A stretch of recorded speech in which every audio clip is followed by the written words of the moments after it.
Good morning, everyone, and welcome. I'm Alan Sutherland, and I am Deputy Director of Fundraising at JDRF. For those who are new to JDRF, we are the leading global organisation funding type 1 diabetes research. We have a network of affiliates across the globe, and our strength lies in the fact that we focus exclusively on type 1 diabetes, and our efforts are around worldwide global research to find a world without type 1 diabetes. That's our vision.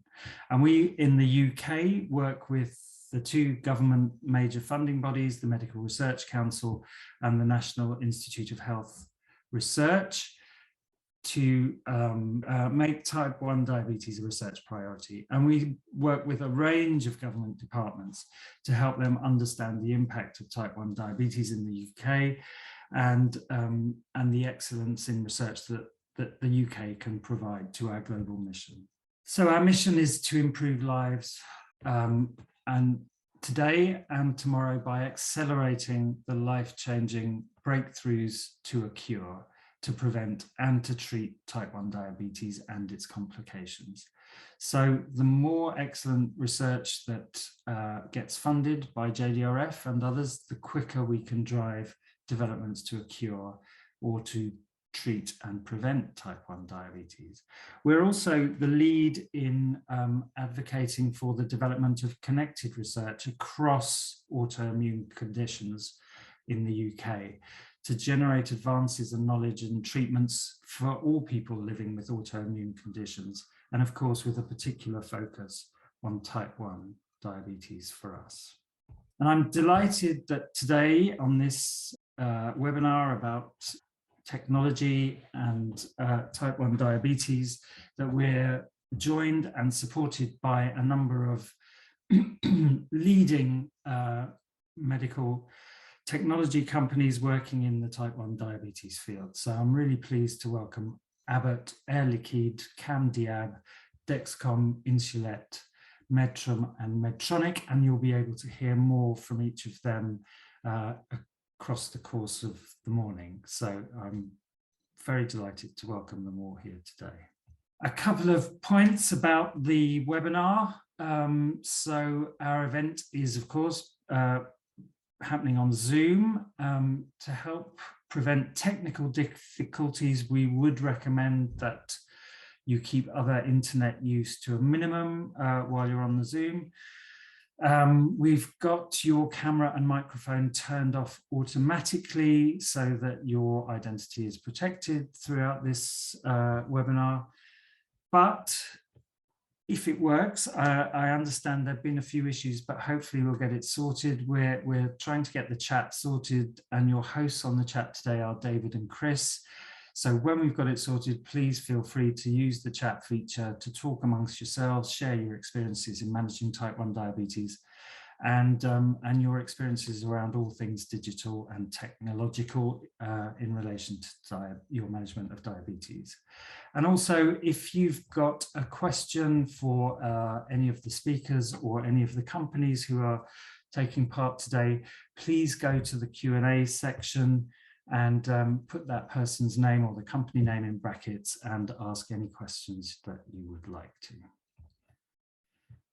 So there's quite an extensive agenda today, but there's a lot to get through, but some really fascinating items coming up on the agenda. I can't wait myself. So a couple of points, there will be comfort breaks roughly on the hour, around the hour across the webinar. But now, without further ado, I'd like to introduce you to Dr. Tom Crabtree, who is a diabetes and endocrinology registrar and ABCD research fellow in Derby, who's going to explain everything about smart pens. Over to you, Tom. Thank you for the introduction. Hopefully you can hear me okay, and I'll just get my slides up on screen now, and hopefully you can see my slides. So let me just go back to where I need to be.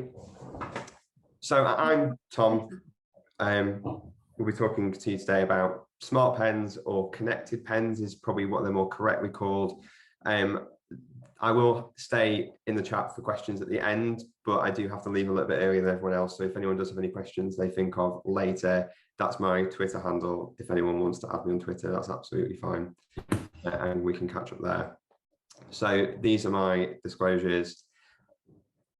So I think probably over time as clinicians, we've got a lot better at recognizing the burden of living with type 1 diabetes. And I know from the people I speak to in clinic and the people I know in my personal life with type 1 diabetes, that often it can feel like you're juggling or spinning plates, because you're trying to get the balance between trying to get your glucose levels where you want them to be and trying to live your life to the fullest, worrying about complications, trying to stop yourself from having hypos, correcting things, calculating your carb intake, figuring out when to take your insulin, and it can all be an awful lot.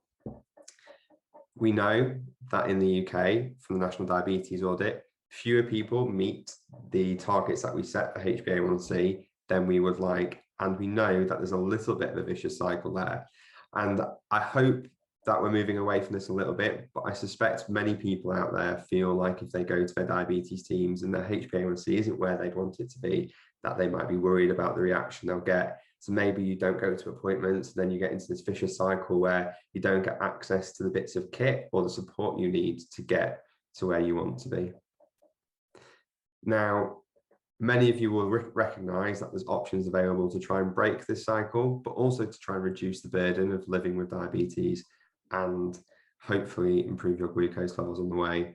I can't for the life of me remember the last time I saw someone bring an old-fashioned paper logbook to clinic, but some of you may be using those, and it may work for you because it might be what you've done for a long time.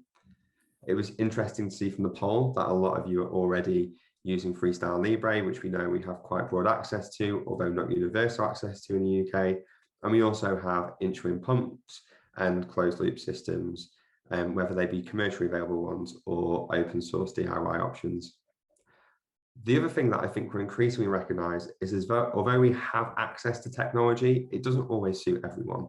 So there might be people who have skin reactions to adhesives where certain bits of kit and technology don't work particularly well for them. They might find that certain bits of pumps are bulky, interfere with sports. There might be personal considerations. We need to have more options available so that we can tailor the care that we're delivering and the technology we're providing to what people with type 1 diabetes want.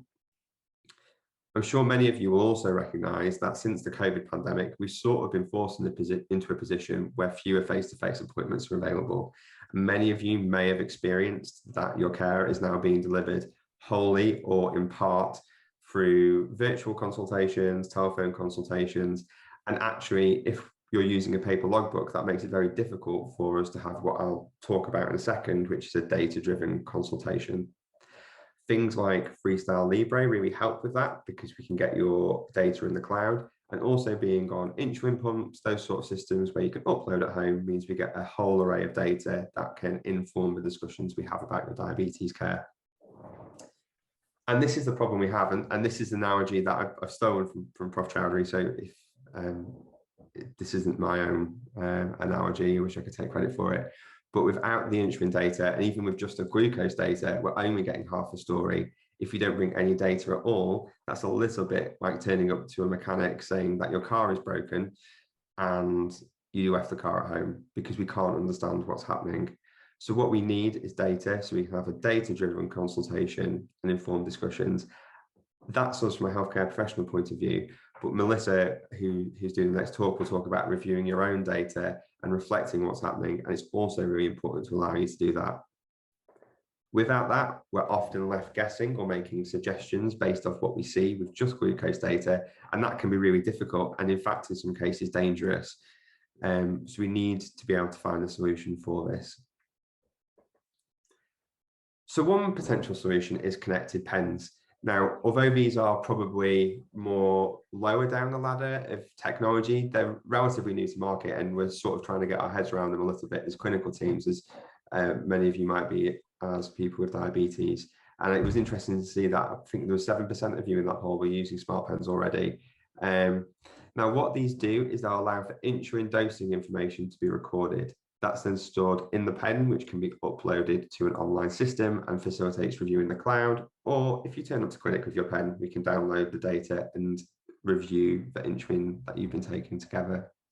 It bridges a gap between injections and pump for people who are on that journey through technology or who don't want to commence insulin pump therapy for whatever reason. And the thing with this is the options are increasing. And although we have one connected pen available at the moment, we will have many more hopefully available in future. So just to run through the current pen types and things you'll recognize using an example for one company. So many of you might be using disposable pens if you're using pen therapy. These are the pre-filled pens where you've got the insulin already within the pen. You use the entire pen, throw the entire thing away at the end. So for Novo insulins, that would be Flex Pen would be a good example. There's reusable pens, which have been around for a while. So these are pens where... Fantastic. That's brilliant. Do you need me to come and sign something? Where you... Oh, I need to go on mute. Reusable pens where you put the cartridge into the pen. The pen you can reuse, so you've got less sort of medical waste there. It doesn't actually record what you've taken in these versions, but it does mean that there's less waste produced and you can reuse those pens frequently. And then the connected pen is the next step. So these are very similar in terms of their design and in terms of their function to the reusable pens, but at the end of the pen, certainly for the Nova Pen 6, which is the example that's available at the moment and the one that we do have access to, it will record the dose of insulin taken and the time that it was taken or the time elapsed since it was last taken.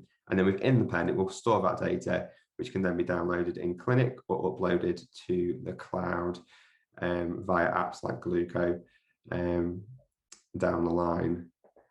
Now, we've mentioned Nova Pen 6, so that's the one that we have available at the moment. There's also the Echo Plus, which is the sort of pediatric half unit version of that pen, which is also available, smart pen similar to Nova Pen 6.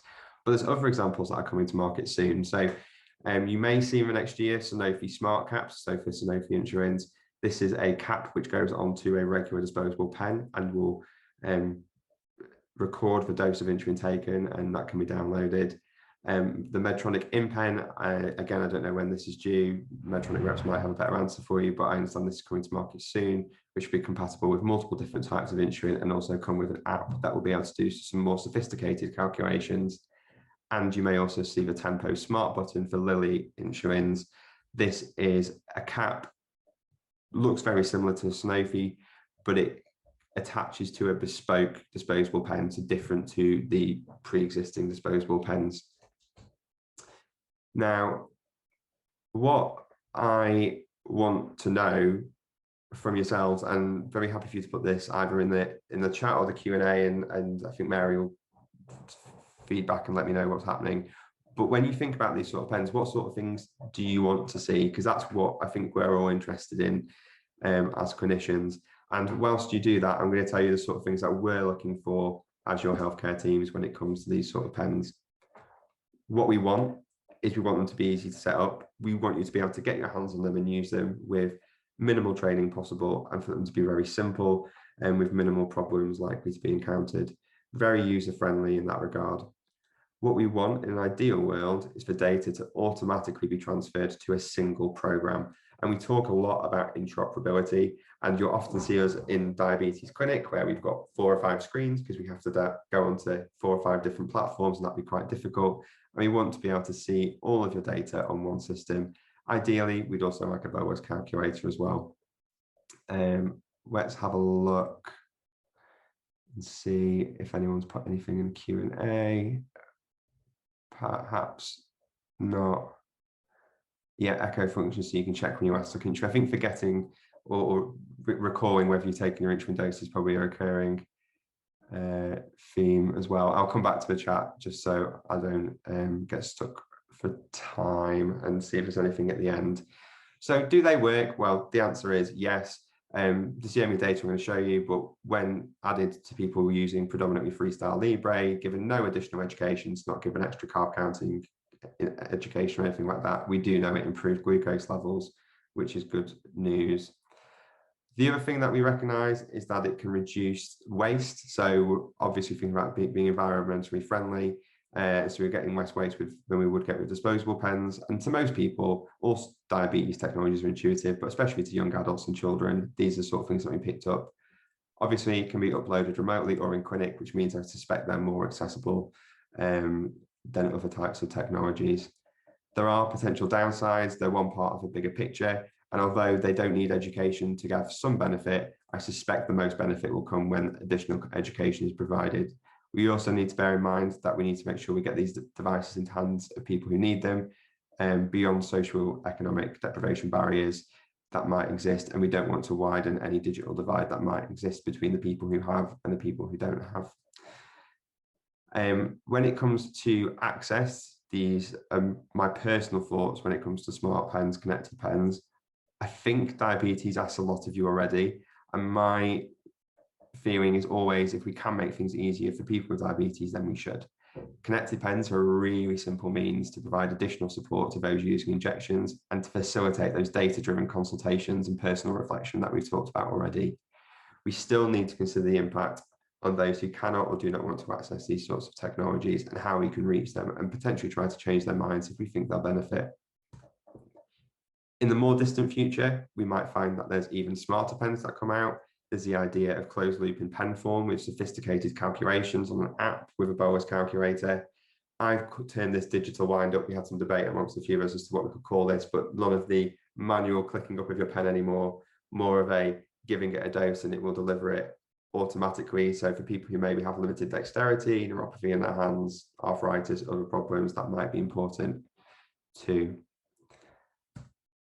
So in short, smart pens, they're new kit, but hopefully they're going to fill that gap right towards the bottom of the technology ladder and hopefully fill that gap between usual injections and pump. My view is that data is power, and you need power to review your own data as people with diabetes, but it will also empower the data-driven consultations that are the most beneficial when we come together as clinicians with yourselves.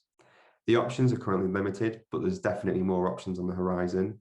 Other advantages might include positive effects to the environment, but we need to be aware that these technologies, whilst they can benefit people without education, are not a replacement for education, and may even widen divides for people who aren't engaging in care at the moment. Sorry to rattle through a little bit at the end because I was getting quite conscious of time. So interesting to see what's in the Q&A. I'll keep one eye on that whilst I'm around and answer anything that crops up. And just seeing if anyone's written anything in terms of feedback. Accessing old data, even if only the last 10 doses. Yeah, I think at the moment the current pen only gives you the previous dose without you having, unless you download it. Of course, if you upload your data to the cloud, then you can see a lot more there. Yeah, I mean, the main frustration for me is having data in multiple different platforms, and if we could work in future towards a single platform where all diabetes data was stored for clinical consultations, I'm sure that would change a lot of things. And with that, I think, hand back to Alan to introduce Melissa. Thanks, Tom. That was incredibly interesting. What really interesting for me. I mean, the idea of closed loop in pen form, I find very fascinating. And one of the things that we're really keen on at JDRF is that, you know, widening access, and that seems like a really interesting sort of first step and gateway to that. So thank you. That's really interesting, and lots of debate, lots of chat going on there, which is really good to see. So next up, it gives me great pleasure to introduce Melissa Holloway. Melissa is an independent diabetes consultant and runs Smart Start Health, a startup focused on CGM user education. And Melissa has a long history working with both Input and JDRF over the years. So over to you, Melissa. Thank you. So as Alan said, I'm Melissa and I'm talking about data. As you can tell, I'm not from the UK, but I have lived here for about half my life. I've had type 1 for 28 years and I've worked in and around the diabetes care industry for almost 20.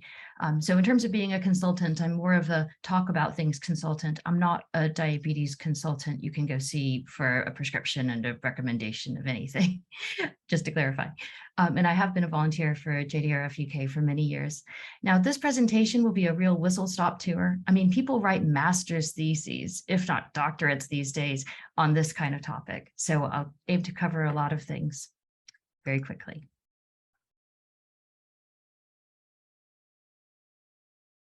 My big brief was to cover how to get the most out of your diabetes data and why it's important to enable it to be collected. I've broken this down into the what, who, where, why, and how. The top picture represents individual level diabetes data, the stuff you can see and decide how to share. And the bottom picture on the slide shows the big data sets that can be pulled together from clinic data. Are you ready? Let's go. So here I've pulled together a few examples of types of data and ways we can interact with it. I've included printed log sheets because tech can definitely make things easier, as Tom mentioned. And sometimes you still can't beat pen and paper, so just for the occasion. But there are logging apps, software tools for analyzing your own data and sharing with clinics, and there are the big databases. I've included the GP prescription paper and then the open prescribing database down there because it's really fun to find out about, well, okay, I'm a nerd. I find it fun to go find out about what's being prescribed at different places and to see how my own area compares to other people's areas in terms of access to different types of tech that might be prescribed at the GP. Now, who uses it? Well, I've put you first because it's your data and you're the expert in your own diabetes. Then it's the diabetes care team, the NHS, and even diabetes tech companies. I'll unpack this a bit more in the next few slides. Oops, it's gone back the other way. There we go. Yes. Now, so where does it go? Do you like my little picture of a cloud? Tom also mentioned clouds. Just joking. When we talk about the cloud, what we really mean is the data goes up into computer servers where it's stored securely and can be accessed only according to specific rules and protocols. Within the NHS, it might get analyzed using tools like Microsoft Excel and statistics packages like SPSS. So you can see there's a real collection of logos down here. Some of those overlap with the logos that were on the previous, or the tools that were on the previous page. But these are just examples of ways of managing data and where it can be stored.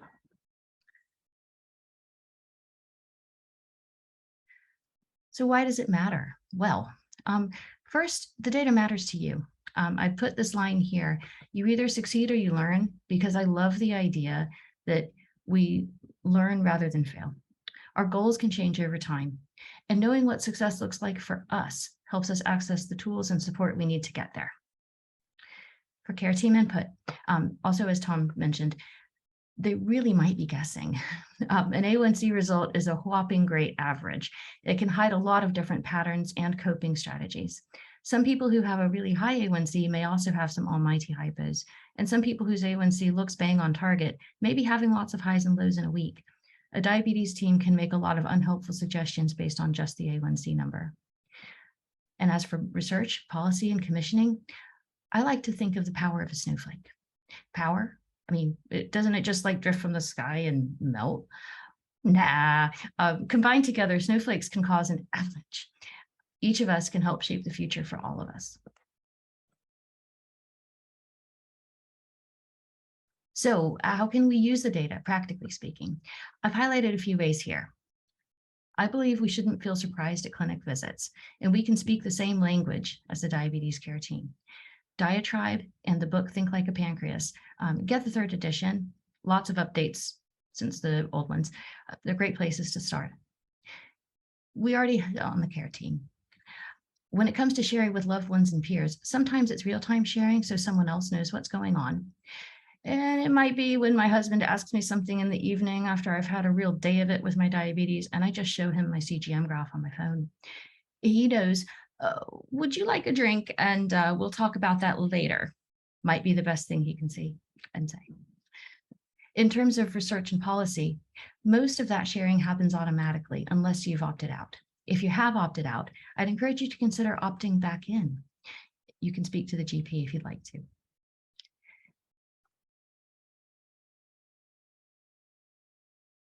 I mentioned sharing with peers. Here are a few pics that I found on Facebook. Sometimes it helps to get others' input on patterns you're seeing. Sometimes it's good to have a laugh about the highs and lows. So I just thought this was a nice example of how people might be sharing information to get support. And sometimes the support really sounds like, that's a real issue that you're facing. It is entirely valid to go to the care team with that. And sometimes it's just good to have that reassurance that it actually is something that might need a bit more support. And sometimes it's possible to get some new terminology. There were a couple people who observed in that picture with the big 10.6 that it looks like it could be dawn phenomenon, and shared their strategies for managing it.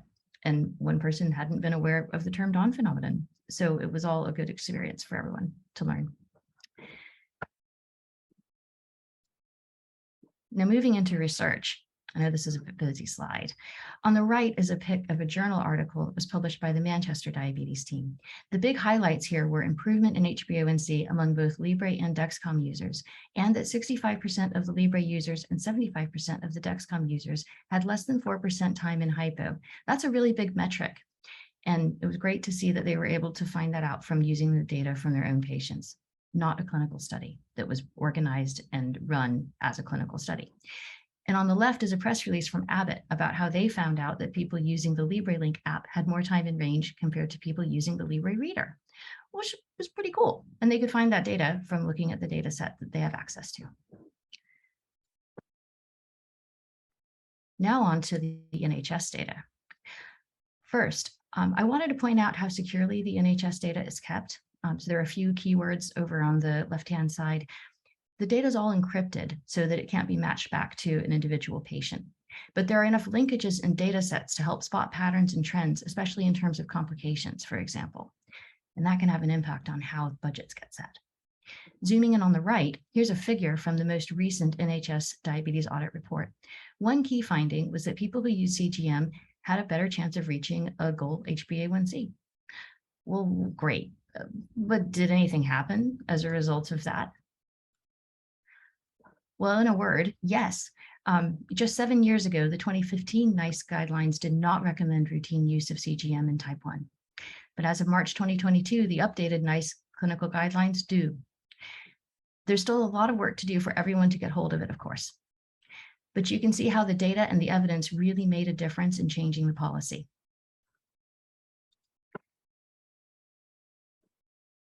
Zooming right along, I'd like to leave you with just a few thoughts. Your data belongs to you. And 2, who you share it with and how you share it is up to you. And 3, snowflake power. I like that GIF because I love the idea that all these people are trying to stop that snowball, but it's going. It's definitely going in a direction. And I feel like that's where our data is going to help make things better for all of us. And finally, to say thank you. And if anyone would like to ask a question later, feel free to take a pic of the screen, shoot me an email. I'll do my best to reply. And I think with that, I've actually been under time. Thanks a million, Melissa. I'm just going to get Alan back on and line up the next one.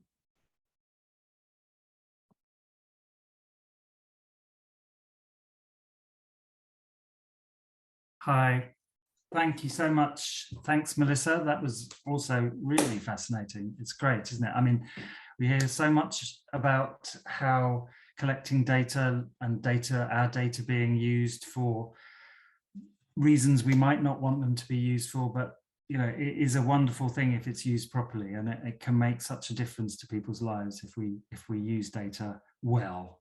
And I think your image of the snowball is just fantastic. It really does bring it home how using collected data can make such a difference to so many people's lives. So thank you very much for that. That's brilliant. Now, next we have the first, I believe, the first of our technology companies who are going to present this morning. And we are going to have Claire from Medtrum, who's going to talk a bit about the work, the Medtrum's products and what they do. So over to you, Claire. Hi everyone, thanks Alan. So hi everyone, I'm Claire from Medtrum. So I'm just going to bring some slides up. If you've got any questions, please put those into the comments. So effectively, Medtrum like to introduce today the nano tubeless insulin pump, along with its integrated nano CGM. Offering optional smartphone control. And at Medtrum, we're really passionate about making diabetes a smaller part of your life. So these products can really do that.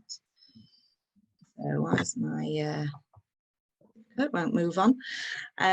So what we offer is the TouchCare Nano system, which consists of the nano pump and the nano CGM, both of which can actually be used totally independently of one another. When you bring the two together, you get the predictive low glucose suspend functionality, which can help reduce the number and the severity of hypos. We are working on the hybrid closed loop, and this is future proof for that. So as and when that is launched, hopefully next year, 2023, then we will just roll that out with training to our users. This is the first patch pump that actually offers smartphone control. It's compatible with both Android and Apple. So again, makes giving yourself, you know, a bolus really discreet. You just literally get your phone out, less for you to carry around as well, kit-wise.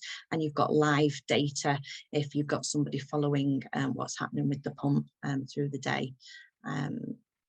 And again, the actual systems, whether you're using the PDM, which is nice and small and discreet, or whether you're using the smartphone control, both of which are really simple and easy to use. Giving a bolus is as easy as writing a text on your phone.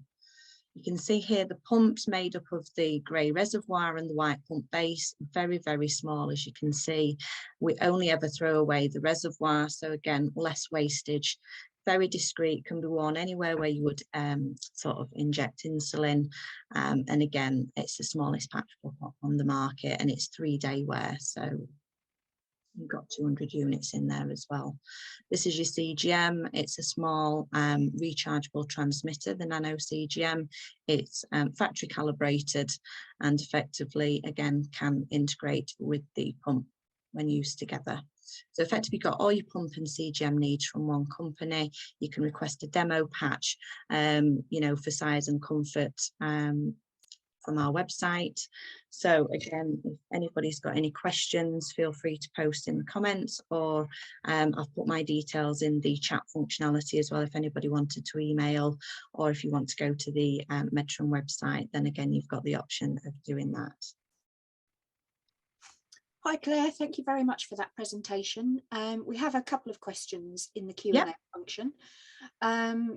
Somebody, James has said he's on Dexcom G6. Is the Medtrum pump compatible with Dexcom? It's not compatible as in you don't get the predictive low suspend functionality, but we always say if people are on Dexcom or Libre, happy using that CGM, then you know there's no need to come across unless they specifically need the predictive low glucose suspend functionality. But there is the option there if they did want to along the line try the actual system. So yeah, there's the option there, but if they're happy with another system, they can use the pump absolutely fine, no problems. Okay, and Melissa has asked, can you get the Medtrum pump and CGM on the NHS, currently in early pregnancy, and asked my DSN about a pump, and she told me there is a strict criteria, and she's got to be having regular hypos to get it on the NHS. Is that correct? I mean, there are obviously very strict criteria to people's accessing the pump. So again, that's within your NICE guidance. And again, every site is different. And again, every site is different as to which pumps and CGMs they offer as well. So it's all about a discussion with your healthcare team, you know, but I think if you can offer a clinical you know, reason as to why you would need a pump, especially in pregnancy. It's you know, very you know, worrying time for a lot of ladies. So but yeah, I think that's a discussion you know, with the actual site. Some other people might be able to offer additional advice onto that as well. Another question that's come up a couple of times, what age of patients is the pump licensed for? Yeah, so it's licensed from 2 years old for the pump. Thank you. So yeah.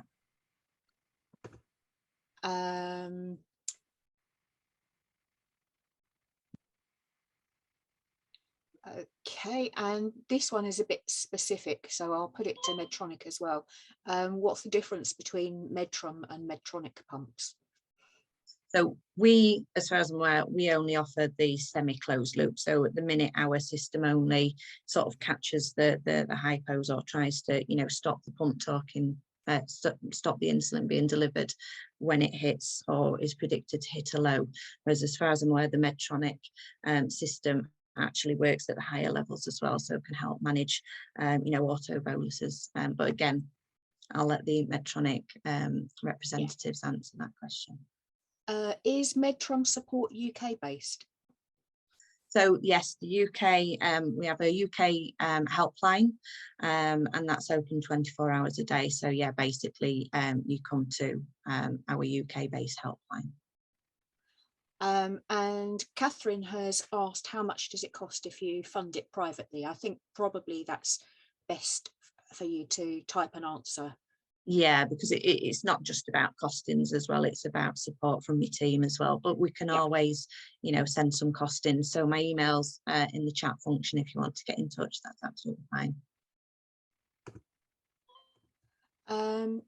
And I think that's it for now. Thank you very much. There may be some more questions coming up in the Q&A because they are still coming in fast. So please do pop into there. I think I've just seen somebody just ask how many users there are in the UK, and I think there's about 800 now across the UK. And we do offer holiday loan pumps, which is what somebody else was asking as well. All right. Thank you ever so much, everybody. Thank you. Thank you, Claire. That's really helpful, and very it's great that we now move on to Emma from Medtronic, who can take us through, given that you were mentioned extensively in that last piece. It's great to have you, Emma, so over to you. Thanks, Alan. Dan, I think we're running a video first, aren't we?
So hopefully that gave you a bit of background. And yeah, so Claire was absolutely right. So the added benefit of using our system, so it does automatically deliver not just your basal rates, but auto corrections if needed. But what I really wanted to highlight here is a couple of things that have come up in the chat so far. So the 7 series pump automatically uploads to CareLink. So for anyone that's had problems with CareLink, that helps with that one. But also, because it's Bluetooth enabled, whenever we get our next systems, so the next one will be a closed loop system where it will deliver insulin for meals as well as basal insulin. You won't need to physically change your pump to upgrade to that. So you can use the Bluetooth to actually upgrade your pump without having to hand it in or wait another 3 years until your upgrade is due. The other thing on this slide is our extended wear infusion set, which will last for up to 7 days, which is due to be launched later in the autumn. And just going back to the Smart MDI as well. So this does track doses. We're launching again at the end of the autumn if people are interested in smart pens. And it's all sorts of really nice, clever things. So it does work out that you've used a prime rather than a dose. It does track your insulin. It shows your active insulin on your screen. And those are probably the 3 main points that I wanted to make from this slide. So hopefully I'm well within time. I will stop sharing. And Lesley, obviously I haven't seen the chat while we've been going. If you could help me out with that, that would be great. Yeah, hi. Thank you, Emma. There are a few questions in the Q&A. Yep. One of them that came up during the Medtronic session, what's the difference between Medtrum and Medtronic pumps? So Claire was absolutely right. So you have the additional benefit of avoiding hyperglycemia as well. So we know that the people that are using the full SmartGuard feature achieve around 75% time in range, and actually a lot of people are getting a lot higher than that. Not that there's any major benefit to getting 80%, but over 70. But our pediatric and adults can achieve time in range much easier with that system. Sue has asked, why are you having so many supply issues with Guardian sensors? So those supply issues are now all sorted, you'll all be pleased to hear. We had some supply issues with sensors and with pumps for a short while. It was big, in fact, a lot of the companies did, and it's to do with parts that are used in the manufacture and all sorts of things that were going on in the world at the time. So it wasn't just Medtronic, but I'm really sorry that some people were affected by that. Thanks. If somebody's having problems accessing CareLink with their computer, then they should call the technical helpline, is that right? Yeah, that's absolutely right. And as I say, with 780, well, with the 7 Series pumps, you shouldn't have too many problems accessing it, because you can also view it on the apps like Penny, which go alongside the 780 system. Sue has made a comment about the Medtronic pump being so big. She likes it, but it's big. Sue will be very pleased to hear that not in the very near future, but coming up, there will be a pump that is literally about half the size of this pen. So that's in our pipeline, which I haven't gone into particularly today, because the most important bit was probably to explain that you can upgrade without having to physically change your pump. But we've just been shown as a team this really smart little pump that will be much smaller. So if you can bear with us, that's great. Thank you. Can the pump be used for young people with special health needs with type 1? Yeah, that's an interesting one. So if you look at the our information for user guide, it says in there that you shouldn't, it's not recommended for people who have significant hearing or sight problems, but we certainly can use it with children that have additional needs that don't include those. And that's more to do with the alerts and the alarms for people that won't be able to appreciate those and react to them. So as long as you can react to an alert or an alarm, then that's not a problem at all. Just to say that at the moment, it's only licensed for use in over 7s. So you can still use 640 with under 7s with the suspend before low, a bit like the Medtrum system, but you can't use that. And we will have a 7 Series pump coming out for under 7s that you go to upgrade as soon as they hit 7. Okay, is there a patch pump in the pipeline? There is, and it's probably around the same time as the little tiny pump. So we are looking at that as well. And that would be a really simple pump for people that probably weren't quite so technologically minded at first. But there are loads of questions here. So if we run out of time, please just pop into the Q&A. Yeah, if I'll answer anything as we go through the morning. Somebody is asking, an upgrade is due next year. When you upgrade, do you automatically get the latest model, or are there criteria to meet to get the fullest closed loop system? So we're not really seeing any earlier models being used with people that are upgrading now. So they are, it depends on your hospital and how confident they are to start you with 780. However, we're not seeing that very often at all. So you would automatically go to this pump, yeah. Okay. And probably one last one. How is the longer wear cannula going to help? Because people find that they need to change the cannula after 3 days because of deterioration of insulin absorption. Yeah, so we've managed to find a plastic where that doesn't happen. And it's to do, I won't go into the technology of it, but it's to do with fibrils in insulin. And it actually stops that deterioration of the action of the insulin for up to 7 days. Clever. I know. Okay, thanks ever so much. There are still some questions in Q&A. So yeah, Lesley, I'll work through those as we're going along.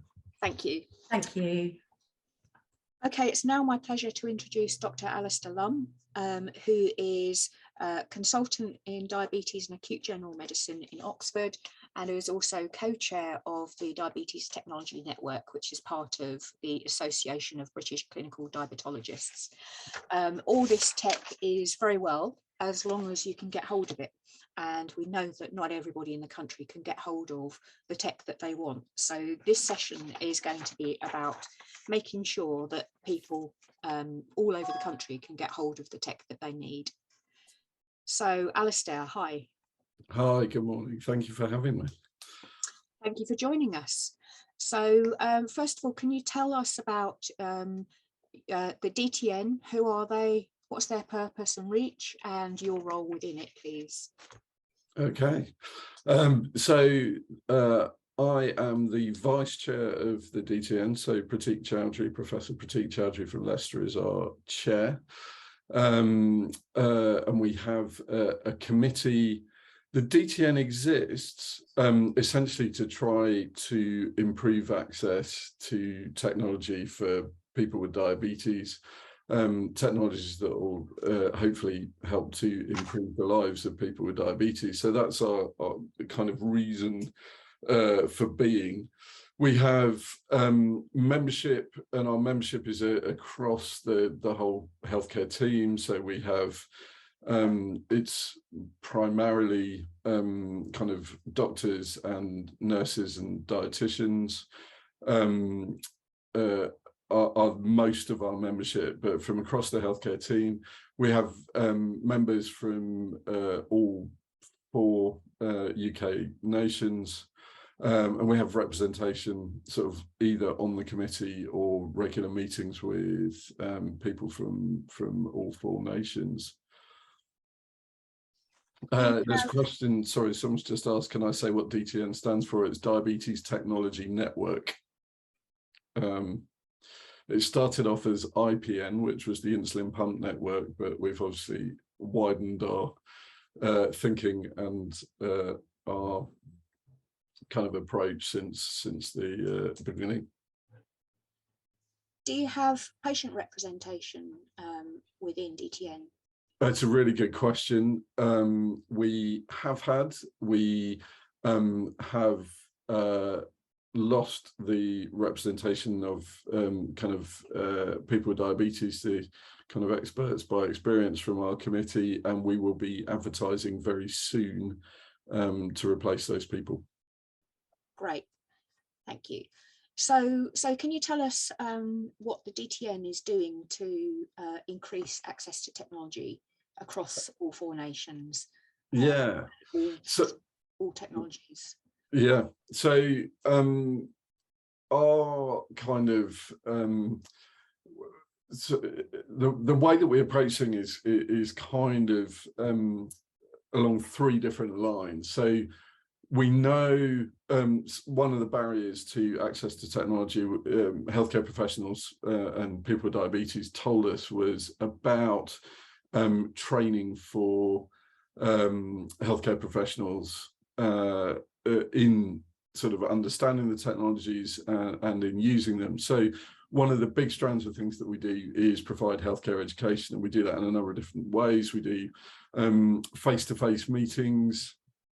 We have a big annual day, which is actually coming up this week, every year for healthcare professionals. And we also run regional meetings as well.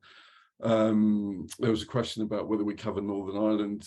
We absolutely do, and we've actually had one of our regional meetings in Belfast as well. So we kind of have those national and regional meetings. We also have educator meetings, so sort of focused on the nurses and dietitians within our our community. And we also do online education as well. So, you know, we know that people can sometimes struggle to get to these national meetings and even local meetings and have the time to get away from clinical commitments and things like that. So partnering with Diasend, previously Gluco now, we've now got Academy, which is kind of free to access education for healthcare professionals.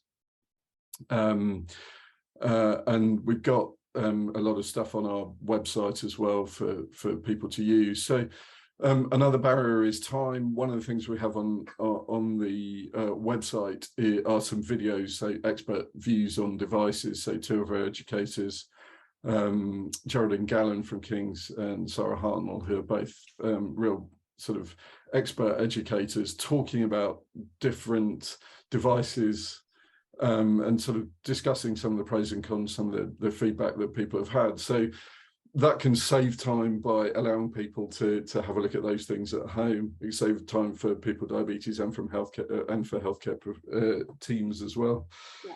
So that education is a big thing of what we do. We also develop best practice guides during, so for example, during the pandemic, obviously people were struggling to get face-to-face appointments, so we developed guidance, and we did that. You know, we've got a lot of industry colleagues on the call today, and in conjunction with industry, developed guidance about doing things remotely. So, and that was, you know, sort of doing starting people using CGM systems, and then getting some confidence doing pump renewals and even pump starts remotely. And so we developed some guidance and sort of operating procedures so people could feel more comfortable with doing those kind of things. So we try and kind of provide examples, if you like, of how it can go well. And the third thing we do is sort of helping with developing policy as well. So, for example, we were supporting the recent pilot of hybrid closed loop technology across England in conjunction with NHS England, and have been involved in developing the systems. And Tom's done a lot of work on this in terms of collecting the data and analysing the data as well. So I think sort of to summarise, I think the three things we do are kind of education, providing best practice guidance, and sort of helping support policy development as well. Thank you. So when people struggle to access devices from their clinic, it's not necessarily the clinical team that's putting up a barrier. Sometimes it's the funding body, used to be called CCGs, of course, and now merging into ICSs. Are you speaking to ICSs? Does that come within your policy, or is your policy work at a national level? So a lot of the policy work that we've done has been at a national level. I think and the ICSs are very new. So the ICSs have been around since the beginning of July, although they were developing in the background before that, but still. So some of the work that we've been doing, we work, members of the committee work with their own ICSs, and some of the stuff that we do is about developing proposals, helping to develop sort of guidance, help to develop, you know, if we develop funding modelling, for example, locally, then we can share how we've done that so people can apply it to their own local data.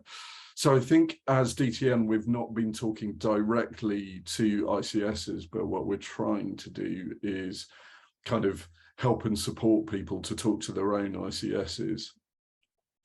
I understand it's been a barrier to people accessing the right technology for them.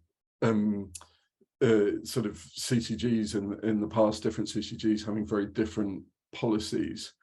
I think having ICSs which are larger organisations, then actually the ICSs are starting to see the variation within their own system, and we're starting, you know, in terms of having the conversations, you know, people are picking up what's happening in the best part of their ICS, but of course, you know, some regions have been maybe less advanced than others in the past, and you know, even within an ICS, it doesn't necessarily mean that people are going to get good access, you know, kind of rapidly.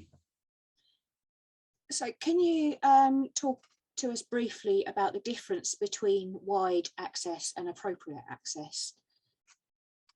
I can't.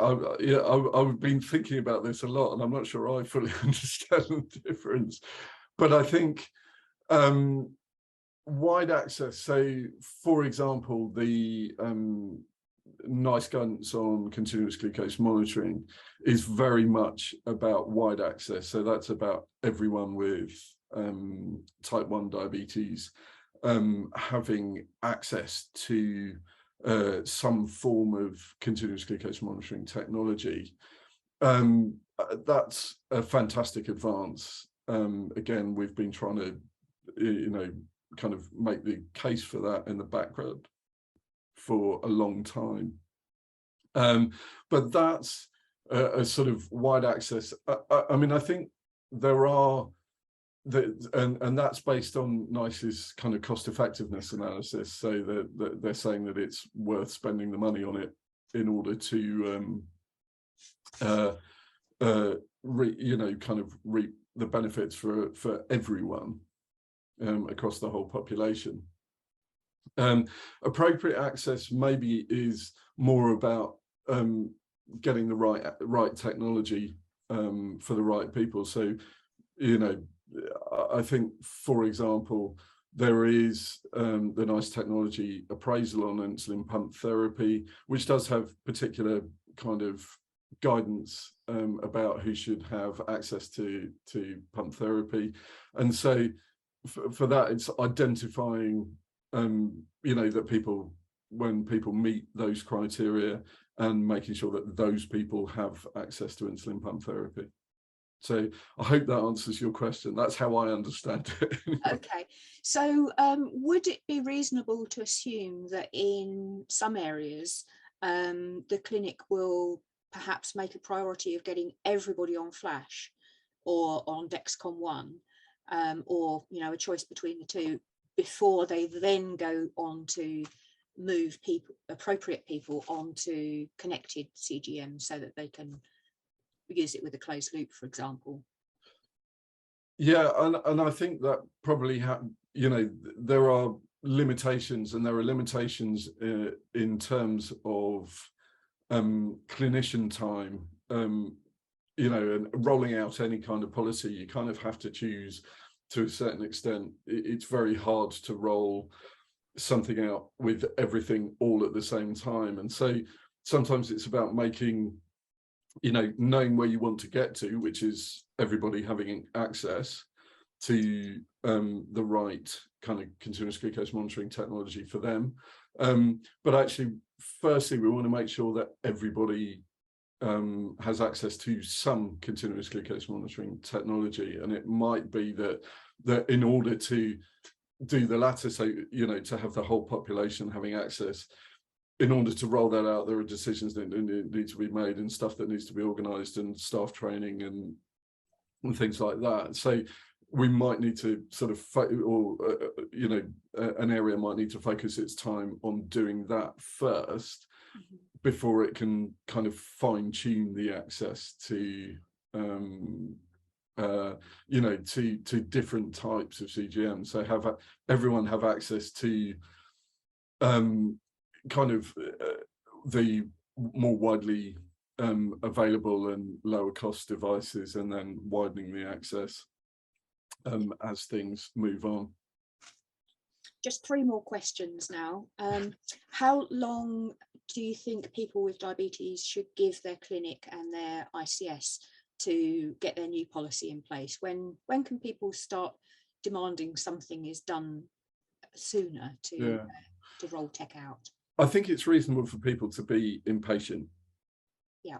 I do think it's reasonable for people to be impatient about this because, for example, the CGM guidance came out at the end of March, as Melissa mentioned earlier on. So, as I said, I think the ICSs came into being at the beginning of July. They, you know, I think the delays are, they are judged, you know, as bodies, they're judged on how they manage their budgets. They've got a lot of pressures on their budgets. You know, there are pay rises for NHS staff, which whilst are below inflation pay rises, there's no additional funding allocated. So that money needs to be found from within existing budgets. You know, as with all of us, the NHS is very worried about how it's going to pay for its energy this winter. And as you can imagine, the NHS consumes quite a lot of energy. So there are already pressures on budgets. And I think where there are delays, I think it's the ICS's kind of, I don't think they're necessarily against spending the money. It's certainly not the impression that I've been given either locally or talking to colleagues nationally.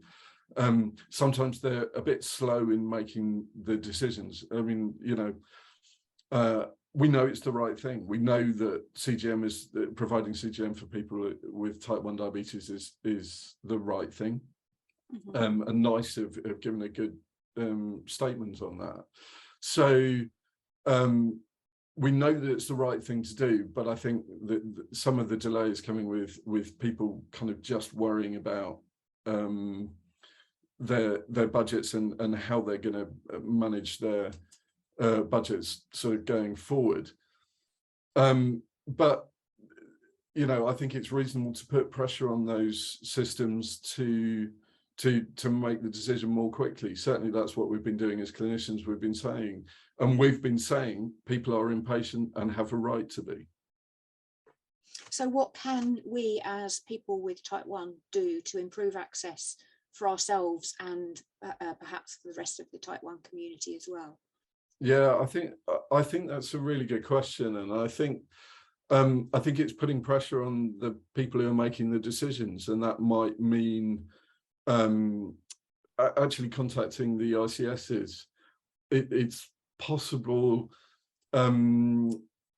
possibly, you know, getting together groups of people with type 1 diabetes as well. You know, I'm sure there's a lot of people who have a network locally, possibly nationally, approaching local ICSs, pointing out, you know, for example, look at, you know, if you're a neighbouring ICS has a policy and yours doesn't, actually pointing that out to them. You know, we're supposed to have a national health service. Why are they getting this, you know, using the phrase postcode lottery? There shouldn't be a postcode lottery. And getting in touch with the senior people in the ICS. And you may well find that local clinicians will co-sign with you. You know, if you contact the ICS, that local clinicians, you know, may wish to co-sign with you as well, because they're, you know, they are often impatient too. Yeah, thank you. That's a great suggestion. My final question. So you've told us what DTN is doing to make sure tech is available to everybody that needs it. We know that Partha Carr is doing plenty. We see him regularly on Twitter telling us what he's doing to improve access to technology. I know that various clinical networks are working to improve access to tech in their areas. Are all these different bodies and groups of people working together, or are you all working separately?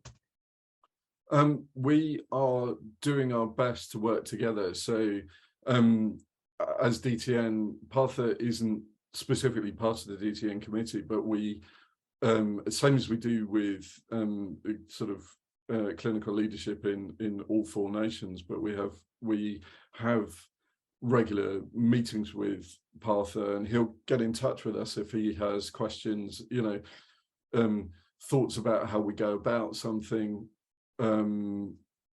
Partha's approach is often that he'll go to people that he sees as experts in the area, and for technology that's DTN for support.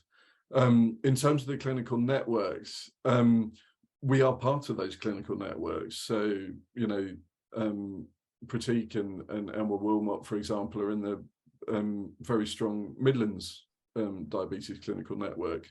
And so the people who are on the DTN committee are doing this work in their local areas and sharing it across the committee, but, you know, are often willing to share it with other networks as well. So we're doing our best to work together to actually improve access for as much as we can. Great, thank you ever so much. It's been a really interesting and encouraging session. There are lots of questions popping up in the Q&A, so perhaps you could, I know you've been in there already today, perhaps you could spend some more time in there. Yeah, answers. I'll be happy to. Thank you very much. Thank you so much for having me. Thanks, Alistair. Absolutely. Thank you, Alistair. So interesting. And thank you, Lesley, for hosting that Q&A. I mean, just fascinating and really, really amazingly practical advice and about the situation now and what the pressures are and what the issues are. So really, really useful. Thank you so much. A great session. So next up, you'll be pleased to know there's a short comfort break, but before I send you off on a 10-minute break, as I work for JDRF, proud to work for JDRF, it would be remiss of me not to let you know that we are always looking for support. We are not a charity that is funded by government. We rely on our funding from a variety of sources, so individuals and companies and trusts for our funding. And so we are really, and that funds our research and our advocacy for improving access to the technology, which you've learned about this morning and will learn more about later on as well. So it's really important to us that you get involved, and there are lots of ways you can get involved. You can donate directly, you can also fundraise. We have so many events and activities that you can join in with us to raise money. And also, if you're not able to do that, we are also very keen to have people support us through giving their time, through volunteering, helping us promote and deliver our work. So as you can see on the screen, there are some examples of the things that we do, and it would be great if you could get involved. And I think there's a little QR code there, which there it is. So if you want to you scan that QR code, it shows you'll be shown to all the ways that you can help JDRF and get involved. In the meantime, thank you so much for being with us and bearing with some of those early technical issues. Please come back in 10 minutes, so that's 20 past, if possible, 20 past 11 for our next session. Thanks very much. Welcome back, everyone. Thanks very much for being here today, this morning. It's been great so far, really enjoying it. I hope you are too, and it seems from the chat that everyone's finding it, or lots of people are finding it very useful. So please keep the chat going. It's really helpful to us as well to see, get your responses to how things are going. On with the show. Next up is we have Emma Jane from Insulet, the next of our technology companies working in the type 1 diabetes field. So it gives me great pleasure to introduce Emma. Thank you very much. Hello, everybody. I hope you're well. As explained, my name's Emma. I'm Team Omnipod here.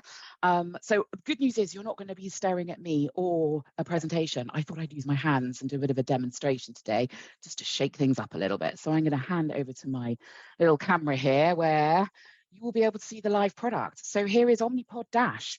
It's consistent of two products. You've got the remote control, otherwise known as the personal diabetes manager, and the pod, which is a device, your insulin pump as you were, that you would be changing every 3 days. So if you are currently considering an insulin pump and perhaps you're on multiple daily injections, perhaps you're on CGM, you're possibly doing, I don't know, 5 injections, maybe more a day. That's 1,825 injections a year, if not more. By moving over to Omnipod, you'd simply be changing this every 3 days. So that gives you 122 pod changes a year. So that's the first reason why you would move over to an insulin pump, I think. So let me show you around the little pod itself here. This is a complete pod. There's no layers, okay? So you would stick this on, press start, and then you'd remove the whole device, okay? And I think that's a really nice feature because it makes it just a little bit simpler to apply as well, which is important. It's a 72-hour pod that will deliver that insulin, and this can contain up to 200 units. It is waterproof, okay? And you can see that little cannula on the other side with just a tiny little drop there. As I ran a bolus through a little bit earlier on for you to be able to see, which I will do in 2 secs. This obviously is tubeless and it can connect obviously via Bluetooth to this device here. And it does mean then that you don't have to carry this around all day. You know, if you did decide that, you know, this was upstairs in your bedroom and you're at the bottom of the garden, it does provide you to be able to not hug your remote control all day long. It's simple to apply. You simply press start and then obviously that cannula will insert. And that really leads to little ones being able to self-apply as well, which I think is a really important feature. So I'm going to hand over where you can wear it. And I suppose the big thing is you can wear it on the back of your arms, you can wear it across your tummy, your lower back, but also the top of your thigh. So places you may be familiar with already. I'm going to switch over to the PDMs. This is your handheld device. Good morning to all of you. You've got your own private pins. No, you cannot crack into my bank account now, but there you go. And straight away, we've got our home device here. So at the moment, from a breakfast dose, you can see that 2 units of insulin on board is currently there. You'll see the last, obviously, bolus that was delivered and the last BG that was delivered at 9:08 this morning. So let's go into basal as a starting point. So this is my background insulin. I'm loving Super Saturdays. I'm still my head is in, you know, the Commonwealth Games and everything else that happened over the summer. The football was a very exciting year. So I think a lot of people refer to Super Saturday now. So yes, so here we have our current basal rate. And obviously you've got the opportunity then as well to be able to switch through to different basal programs as well. So you might have a different rate for the weekend, your shift rate, etc., etc. Finally, you've got pod information. When will my pod expire and exactly what date and what time? I'm going to start with a really simple bolus, I think, just because I kind of wanted to show you the everyday usage of something. So we're going to go into bolus. I'm going to enter in some carbs here. So I'm going to go, I know, 32 grams, okay? And then I'm going to enter in a BG, and I'm going to go a little bit higher today, just to sort of give that as a bit of a demonstration as well. So I don't know, let's go for 11.3. So whether you're wearing your CGM and you're entering this in, I can add that to the calculator. And very simply, you can see the doses there for your carb, the doses there for your correction. Actually, it's suggesting I don't need anything. Why? Because I actually did a little bolus earlier on and it's probably still activating at the moment. So it is recommending I need 2.65 units. You have got the opportunity to split the bolus by going into extend, deliver a little now and spread a bit over a period of time. But I'm actually quite happy with that. If I wanted to go into the calculations, I'd be able to see those straight away. So you can see here that I've got a blood glucose. I'm trying to get to a target of 6. I've got correction factor involved, etc., etc. On my meals here, you can see I'm basing on a 1 to 11 gram ratio, but you can go to a decimal point with your ratios as well. So I'm going to shut that down, and I'm actually just going to confirm the delivery. Obviously, I press start. Straight away, it starts to talk to the pod, and the delivery occurs straight away, which is really nice. Okay, so you can actually see that, and the green will start to appear. For the sake of this demo, I'm just going to cancel that delivery as well, because we haven't got time to watch it go through, if I'm honest. Last thing I'm going to show you on this lovely PDM device is obviously the ability to set a temp basal. So we all have some activities that we want to do, or maybe there's a change in our day, we're running for the bus, whatever it may be. Maybe we're decreasing our insulin by 15%. We can choose the duration that we want to put it on for, and straight away confirm our delivery, and straight away you will have that activated basal change straight away for you. It will beep at the end and revert back to the original basal rate. So that's pretty much all I'm going to show as a demonstration today. What I will share, though, if that's okay with you for 2 seconds, is quickly show you this, because I think there's a place where you can go for more information, and I'm hoping everyone can see that. Lesley, can you see that? I just want to check. Yes, I can see that. Perfect. So first thing to point out is omnicod.com is our website. This is where you can order a sample pod. You can register for a live demonstration, but most importantly, you've got a splendid team that will help demonstrate the product, talk you through the product, etc., etc. And that information is available also on the website. You go to get started, and there's the information that you require. I hope that's of use, and I'll leave it there. Thank you very much, Emma. I'll turn my camera We've run on. out of time, but there are That's questions okay. in Q&A. So if you That's would fine. be willing to type the answers in there, that would be great. Thank More you. than happy to do that. Sorry, I can't get my camera back, but there we go. Yes, more than happy. Thank you, Lesley. Thank you. Thanks, Emma, and thanks, Lesley. Moving swiftly on, we are now, I'd like to introduce our next technology company that are going to present, and that is Kirsty from Dexcom. Over to you. Hello, everybody. I think we're just going to run a quick video first of all. The Dexcom difference that we love is that you don't have to scan your sensor to get your diabetes updates. They get sent straight to your phone, just like your social media updates do. I find that when I go into exams, my glucose levels can go off the rails a bit, and the interconnectivity between my Dexcom G6 and my pump means that I spend more time studying and less time worried about my glucose levels. The Dexcom difference for me was I once did a 53-mile ultramarathon. 18 miles into the 53-mile race, my cannula ripped off for my insulin pump. Having the Dexcom G6 trend arrows meant that I could just keep an eye on the trend arrows to get me through the race. I have the confidence to dash from place to place and to stand on stage and perform safely in the knowledge that my G6 is right there on my watch. Overall, I now feel like my diabetes comes along for the ride with me rather than it being the other way around. I like the Dexcom follow app because it allows me to see what Jack's up to, his glucose levels are doing all of the time, wherever he is. So just to say that the video you've just seen is some of the members of our Dexcom Warrior community. And if we have any Dexcom users here today, or whenever people do get onto Dexcom in the future, you can sign up to be a Dexcom Warrior. Just by Googling Dexcom Warrior UK, and you'll see a little section that says join us. And if you click that, you can put your details in and become part of that sort of social media community. And you get sent sort of free gifts around Dexcom. So it's a really good program, a really good community to be part of. So please feel free to go online and get started.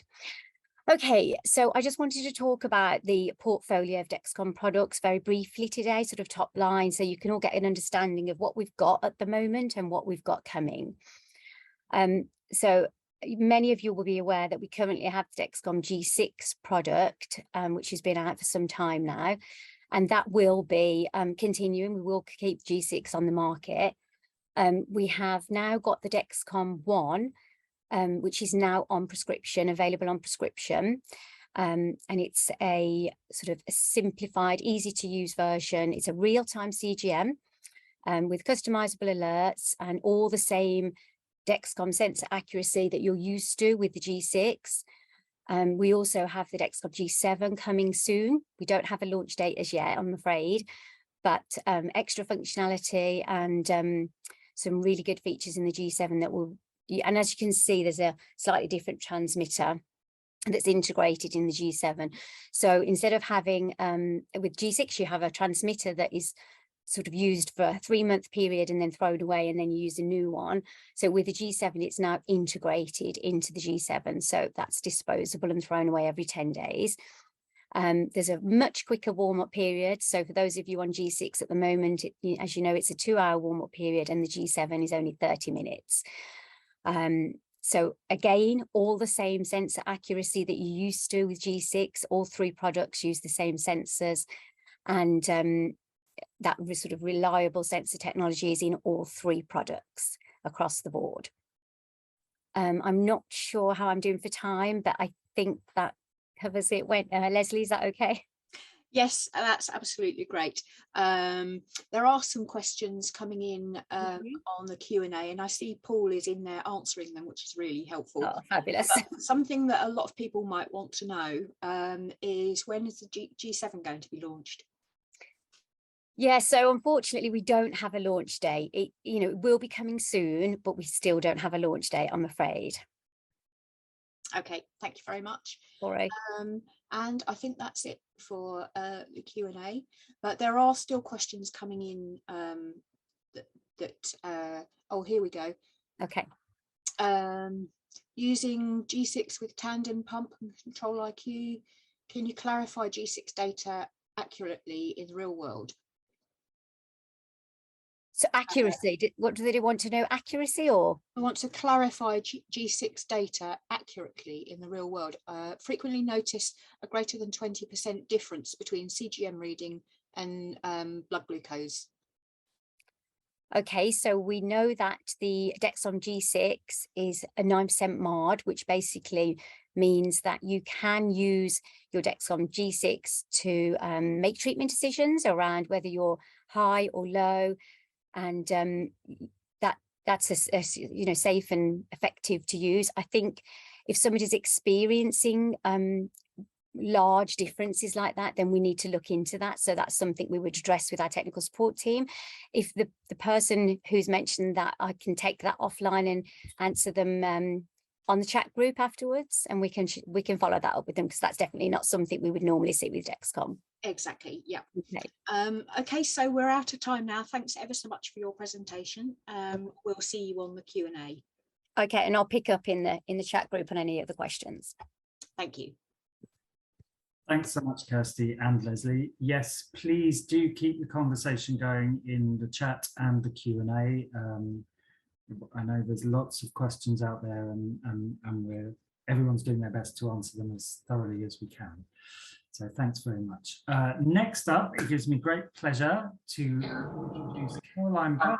Caroline Byrne is a specialist diabetes nurse at Adam Brooks Hospital in Cambridge. Over to you, Caroline. Excellent. Hi. So yeah, my name's Caroline Byrne. I'm a diabetes specialist nurse here at Adam Brooks Hospital in Cambridge. I've been working in diabetes for about 20 years, and pumps and closed loop and CGM systems for about 10 years. So this is just a bit of a whistle-stop tour about what kind of things to look at when choosing a closed loop systems, and some of the kind of key features, and just a brief overview of the kind of systems that are available. Obviously, you've got much more in-depth information from the companies, and you've got you're seeing today information from all of those as well. So first off, just to look at exactly what is a hybrid closed loop system. So within that system, you have 4 elements. So you have an insulin pump, you have a continuous glucose sensor, you have a control algorithm that adjusts the insulin, and that's either embedded within that insulin pump itself or within an app on your smartphone. The other crucial part is a platform for uploading and viewing the data back. So where to start? So if you're very new to pumps, or you're very new to closed loop systems, if you have had funding agreed for that, where do you start with all the different options there are? So the first port of call is probably best to be your local diabetes centre. So they will have arranged your funding, seeing if you meet criteria for the different systems, CGMs and pumps. And so they will know what systems they have locally there, what systems they're most familiar with. So it's worth asking what systems they use, what numbers of patients they have on different systems, how experienced are they. Certain areas use one system more than others, so might be much more familiar with certain systems. And obviously, you know, finding out all that information so that you can choose the right system for you. Online, there's lots of information again, so things that you've seen today, all the links and options that you've seen today, the websites, the JDRF, the DTN, Diabetes Technology Network. There's peer group support, so there's lots of peer groups on Twitter, on Facebook, within forums, Daphne forums, different YouTube groups, blogs, all of those things. So get information from all of those, because hearing from kind of real life how these systems are managed in kind of day-to-day life is really helpful, and you can get some really important information from other people from that. Also, crucially, again, what you've seen today, you have the pump companies and the CGM companies. So they're really useful to get information from them, to find out what kind of the intricacies of all the different pumps and CGMs and closed loop systems, and how the technicalities might work, but also just about what support they offer you. You know, do they have a 24-hour hotline? If there's a problem with the pump, if the pump breaks, if the system breaks, you know, do they have good support to kind of help you out at kind of weekends, bank holidays, those kind of things. Also, the companies can be really helpful in giving you information about the systems, and kind of giving you demo kits, as some have already mentioned today, so that you can try them, so that you can try the infusion sets, so that you can see whether the adhesive agrees with you. All of those things are really useful. And so what other things to think about when you're looking at the different systems? So looking at each of the different components. So crucially, you've got the insulin pump.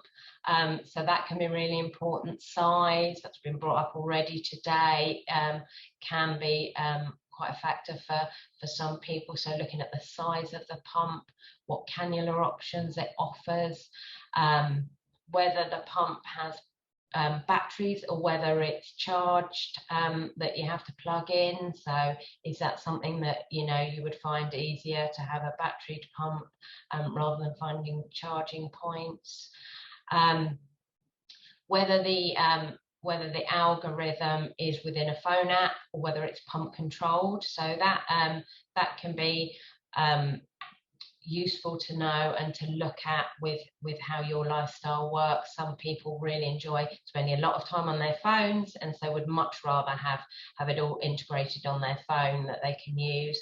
Other people don't want to be tied to their smartphone, or are unable to because of certain jobs. So for example, people who work in nurseries, prison service, often can't take their phones into their shifts with them. So in that case, they find that the pump controlled systems are much easier to use. Also looking at the different, whether the systems are very separate or whether it's a single integrated system. So whether you have like the single integrated system of it's a Medtronic pump and a Medtronic sensor and a Medtronic algorithm, or whether you look at some of the other options where you've got, for example, a T-Slim pump and a Dexcom CGM, and the CamAPS, where you've got different pump options, and Dexcom CGM. Also, the system itself, so the hybrid closed loop systems, they all work slightly differently. So it's important to understand the exact workings of the system and how it bases its algorithms and its changes, and kind of how flexible do you want that system to be? Do you want to be kind of quite hands-off and just let the system work itself out so that you don't have to interact too much with it? Or do you want a system where you have the ability to make more changes? For example, if you have really different lifestyles where you might do a lot of intensive exercise, that's very different day to day, and you want the ability to make changes to the kind of algorithm based on that? Do you do very different shift patterns where you want to have a bit more flexibility?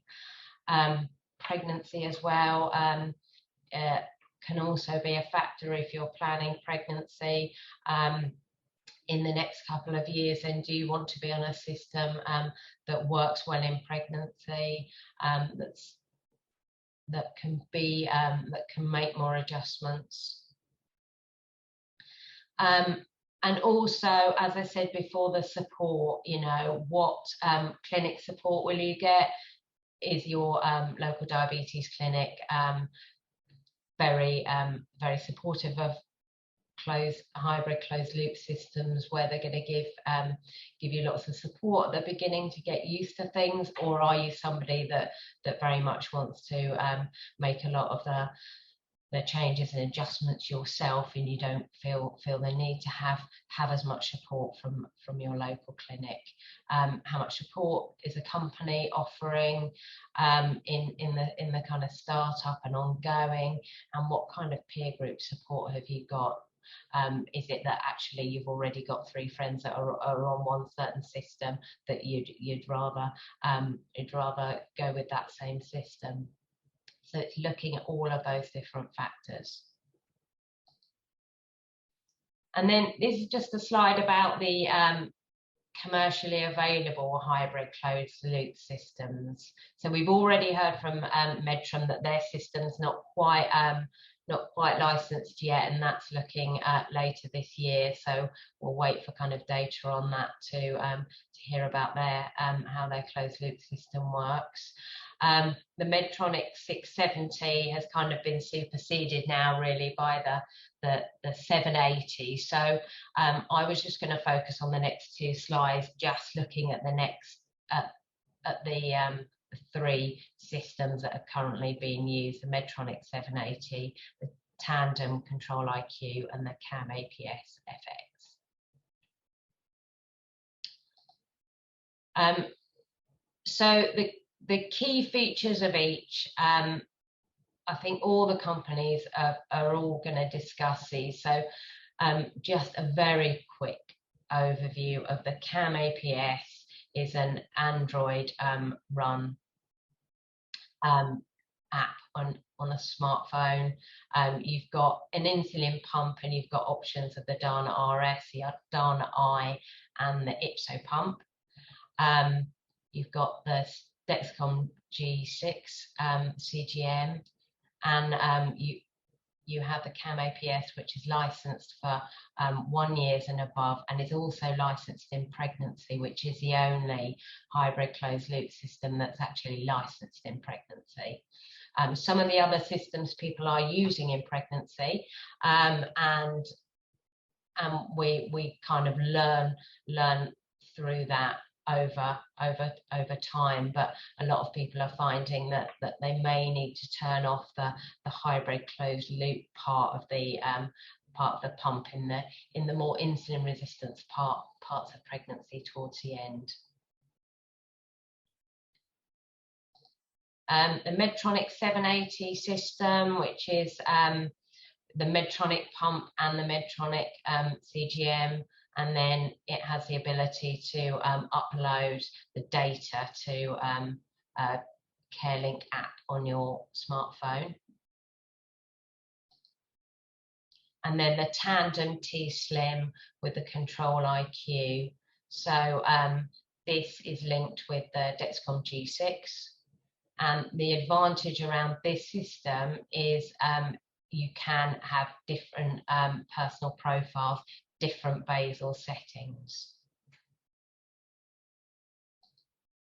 So if we just have a quick look at a comparison of those 3 pumps, just kind of broken down all together. So you can see you've got the age ranges and the CGM pumps that we've already discussed, the algorithm setup, and so the adaptive learning. So that's kind of quite key, where the Medtronic and the CamAPS does learn. So the algorithm learns as it gets more used to you over days and weeks. the tandem control IQ, because it has that advantage of being able to swap your personal profiles and your basal rates. It doesn't have the adaptive learning. So, and then you've got different options on the different systems of the personal glucose targets.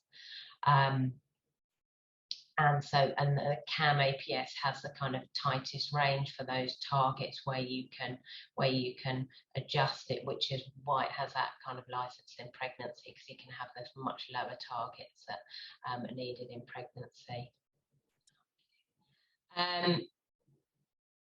The other features that are important to look at is the kind of remote monitoring, I would say. So particularly for parents, which of the pumps have remote monitoring? Can they kind of be followed either? So the Medtronic, it can be followed on the Care Partners app. The Tandem, the CGM data can be followed on the Dexcom, and the CamAPS, you can set up text alerts.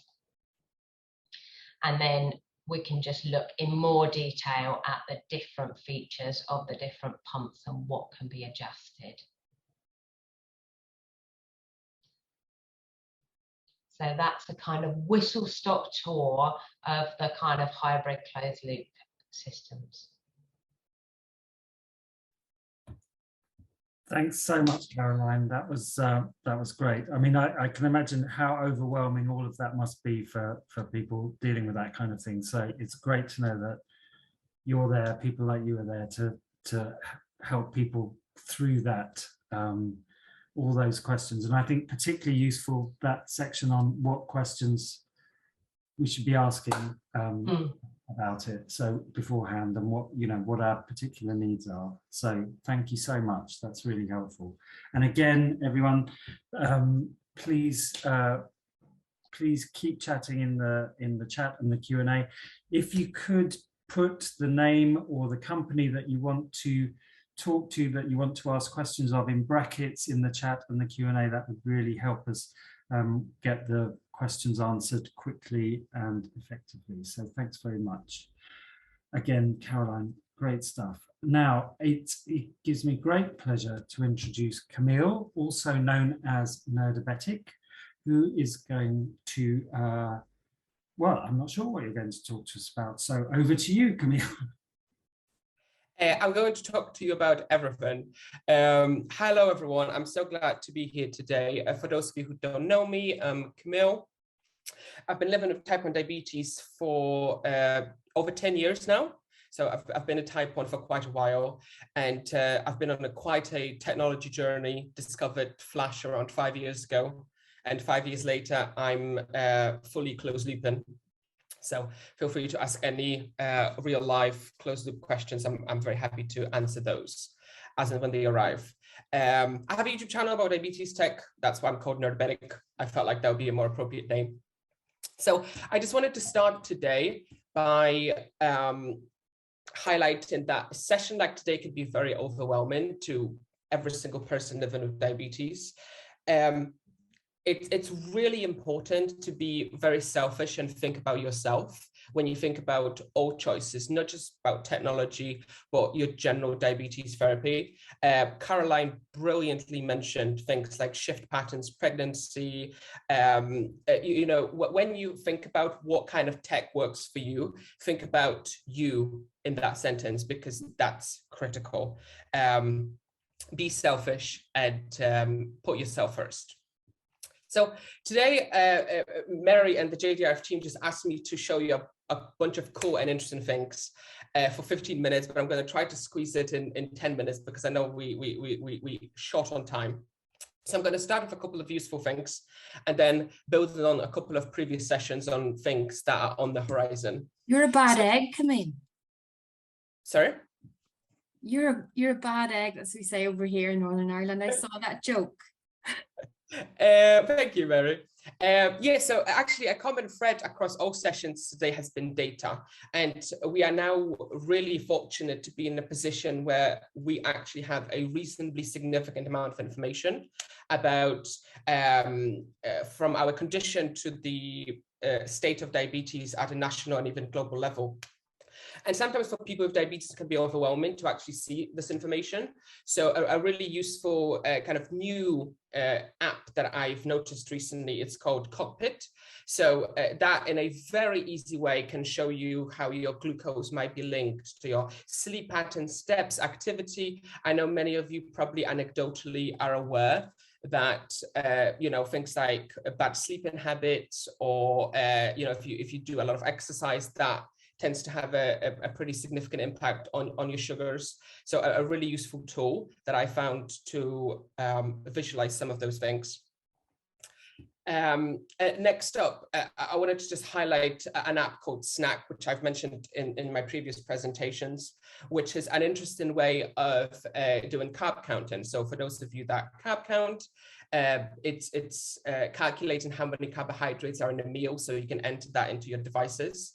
Well, this particular app uses some of the newest sensors in modern smartphones to try to do that very, very accurately. So you just take a picture of your food and it calculates it very, very quickly. It's called Snack, both on iPhone and on Android.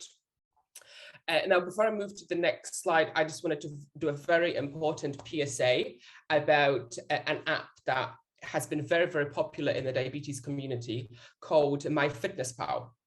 So I know many people in the diabetes community use MyFitnessPal to track carbohydrates in meals. And one of the key tools to do that is barcode scanning on their app. Well, as of next month, that's going to be a premium feature, which will require a £5 subscription on MyFitnessPal to actually have the barcode scanning capability. So a very good alternative that I wanted to highlight today, if you don't want to pay MyFitnessPal for that subscription, is the OneDrop app, which is actually a diabetes company. They make blood glucose meters, and they will soon make continuous glucose monitors as well. And they have a fantastic database of products and foods from all over the world with a very intuitive barcode scanner. So just like when you are at the checkout in Tesco's, you just scan the product that you are eating, and you are presented with very good nutritional information, including carb counting. So that's a very kind of useful, hopefully, tidbit to all of you using MyFitnessPal. Now, I know there's been so many questions about G7, so I just wanted to mention that up front. If you want to see a user of G7 actually wearing that product, that new CGM that's coming hopefully shortly, you can see a video of mine where I've spoke to someone from Dexcom, their CEO, who was wearing the product. So just a quick, I was anticipating that question, so just a highlight on that. And now I wanted to move on to hybrid closed loops very quickly, and some of the things that we've already talked about. More importantly, interoperability. So some of you might be familiar in this slide. When I think about interoperability, I think of what you are wearing. So if you think about what you're wearing today, probably is a t-shirt, trousers, and shoes. Well, imagine a world where someone told you that you could only wear that t-shirt with those trousers and that particular pair of shoes. Well, the person that designed it hopefully is, you know, Tan from Five Guys, and he knows what they are doing. But it's a set framework, and you have to kind of pair those three things together. Well, that's kind of where we are at the moment, but we have been on an amazing journey to enable you to pick any t-shirt you want, any trousers you want, and any shoes you want. So this is kind of what this is showing. So if you think of your t-shirt as continuous glucose monitors at the top, your the algorithm, the middle bit that Caroline just mentioned in the middle, those are your trousers, and then your insulin pumps at the very, very bottom, those are your shoes. So at the moment, as we've discussed just a second ago, we have 4 systems in the UK, and those are the lines highlighted in blue. So we have the 780G from Medtronic, we have the Tandem Control IQ, as well as Cambridge APS, both with Dana pumps and with the Yopso pump. And I just wanted to acknowledge JDRF's input in this journey to interoperability. The black lines are the lines that are available in other countries, or connections that will happen in years to come. And since 2017, in 2017, JDRF launched their Open Protocol Initiative, which has been a framework driving this. So, you know, we will very soon have options to pick, you know, at least one of 2 CGMs with our pumps. Like Caroline mentioned, with the Cambridge APS system, you can already pick if you want a Med pump or a Dana pump. So we have choice there. And JDRF has really been an enabler in this transition, working with regulatory partners to enable this kind of thing to happen, as well as industry partners. So I wanted to talk about some closed loop systems that are anticipated reasonably shortly and kind of what's on the horizon. So Omnipod 5, which is the hybrid closed loop system from Insulet. So we've already heard about the Dash system. I'm actually a proud podder myself. So I wear an Omnipod. You can see it here if you can see my video. So Omnipod 5 is the next iteration of that system where the pod connects to the Dexcom G6 continuous glucose monitor. As we've heard, it's a 3-day wearable device. A key feature that I'm very excited about is the phone control. So actually being able to control the system from the smartphone, as well as the long-term personalization. So if you think about things like shift patterns with your work, all of those things, it's a key feature that we see in many systems. A couple of other interesting systems to look out for. This is at least 2 years from being launched, but I thought it would be interesting to highlight it. A bionic pancreas. So you see 2 tubes, because one tube is for insulin and the other one is for glucagon, working just like a human pancreas. Also wanted to highlight JDRF's involvement in research of that project, as well as another system called Tightable Loop, which also has been supported by JDRF due to the support of that project, which connects to many of the pumps and CGM products that I already mentioned. Also, at least 2 years from now, but I thought it would be interesting to mention something to look out for on the horizon. And just I wanted to close by driving home the point of sharing data. You know, we are at the point where we've seen tremendous shifts in coverage and access and policy globally, thanks to real world data, including our NICE guidelines that were published in March, as my previous speakers mentioned a number of times. So just to put it simply, like Melissa said, remember to be a snowflake. And on that note, thank you so much. And I'm going to hand it back to you guys. If you have any questions, feel free to put them in the chat. Thank you.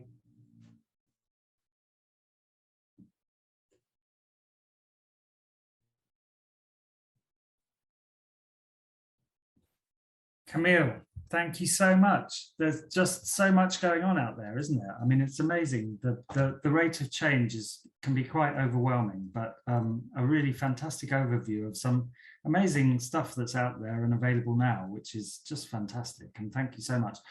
And thank you so much for helping us to collate this from JDRF. We have a web page with some of the apps which I know you've been involved in. So thank you very much for doing that with us. That's really great stuff. So thank you, Camille.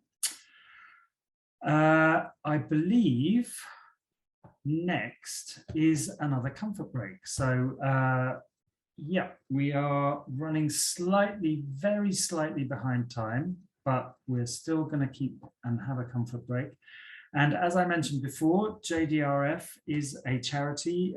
We are working hard to find a cure, new treatments, and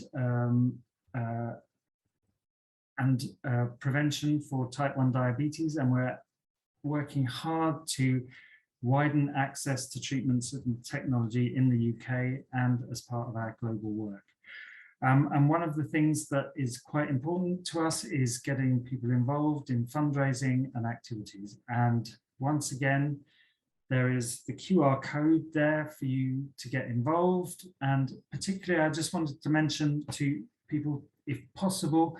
There's a great event coming up on the weekend on the 24th of September, which is our Climb 1 for Type 1, where there'll be teams of supporters and staff are on the 3 biggest peaks on the UK mainland. So there'll be Ben Nevis, Scafell Pike in the Lake District, and Snowdon in Wales.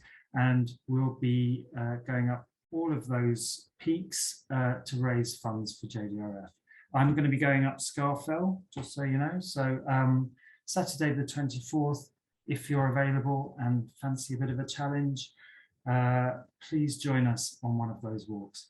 In the meantime, I shall see you. Can we be back, please, at 10 past? And that would help us catch up on the time. Thank you very much indeed. Welcome back, everyone. It's great to see so many of you here, still here. That's wonderful. This is now we're heading for the last session this morning, which is great. We've had so much interesting information so far. I mean, it's a bit overwhelming, but there's plenty of stuff in the Q&A and the chat. Also, this is recorded, so you can go back to it if there's something you particularly want to listen to again. And if I could again urge you, if you have a specific question for one of the people presenting or one of the companies, if you could put their name or the company name in brackets in your question, it will help us get the question to them as quickly as possible.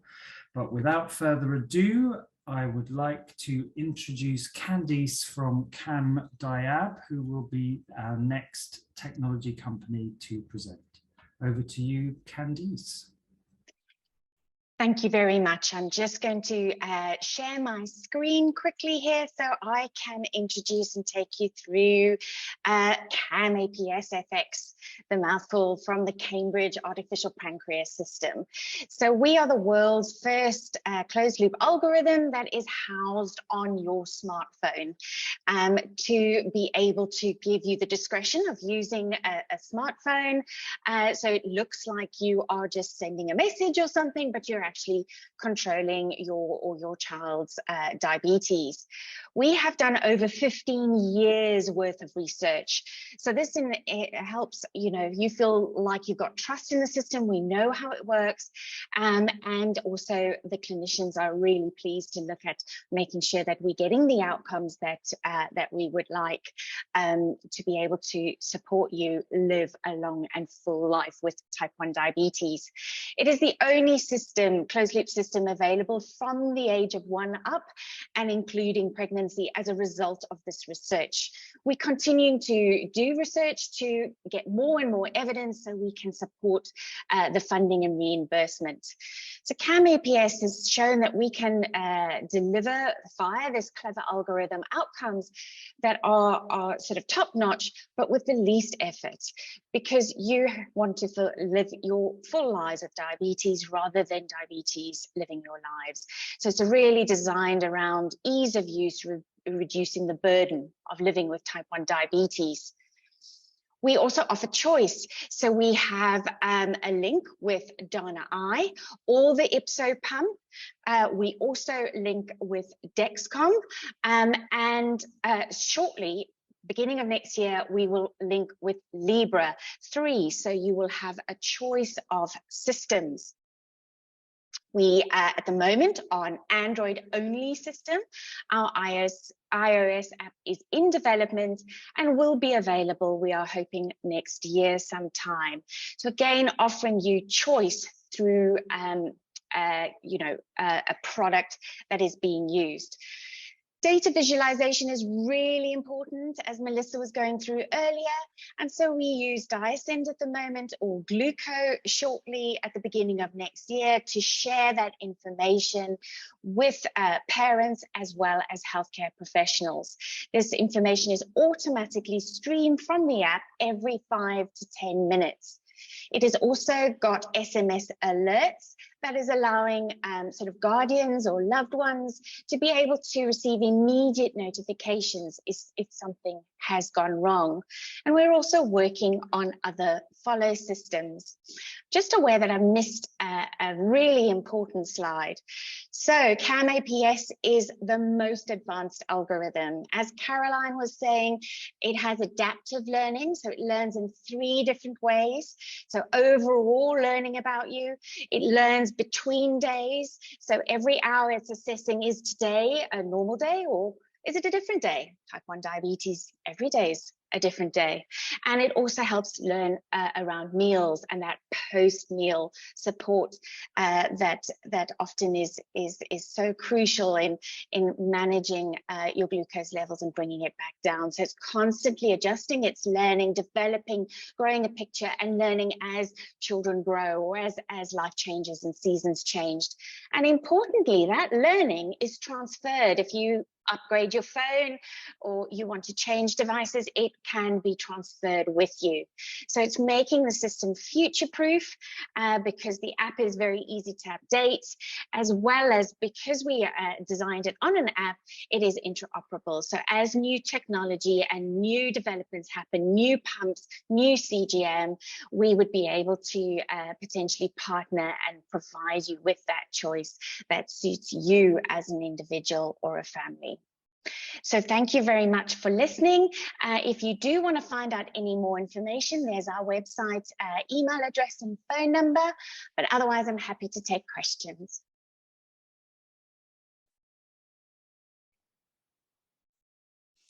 Thank you, Candice. That's great. I'm just having a quick look.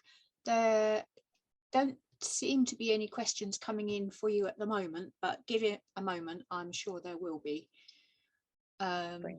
Actually, there was a question earlier, if I kind of wanted to jump in, about what adaptive learning meant.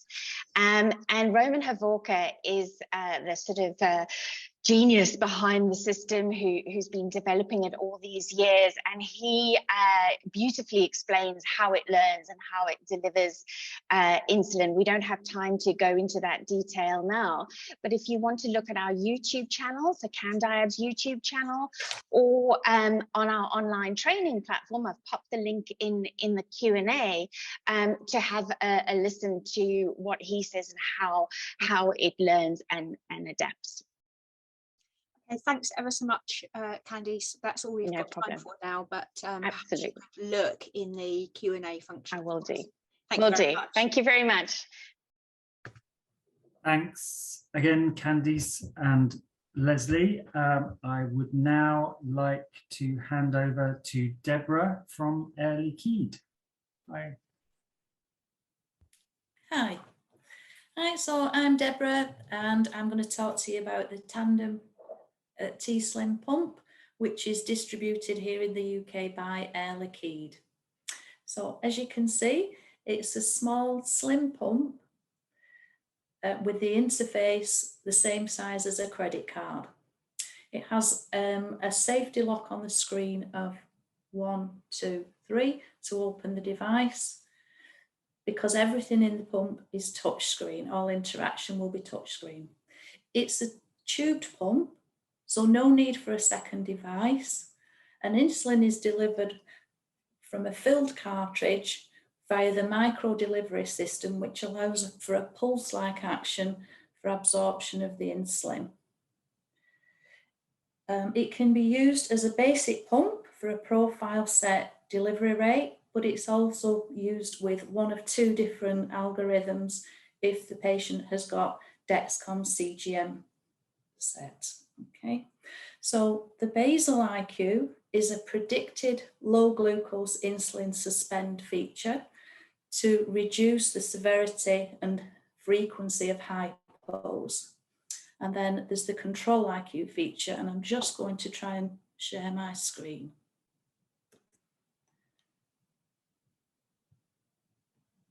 And it doesn't look as though that's coming up, so never mind.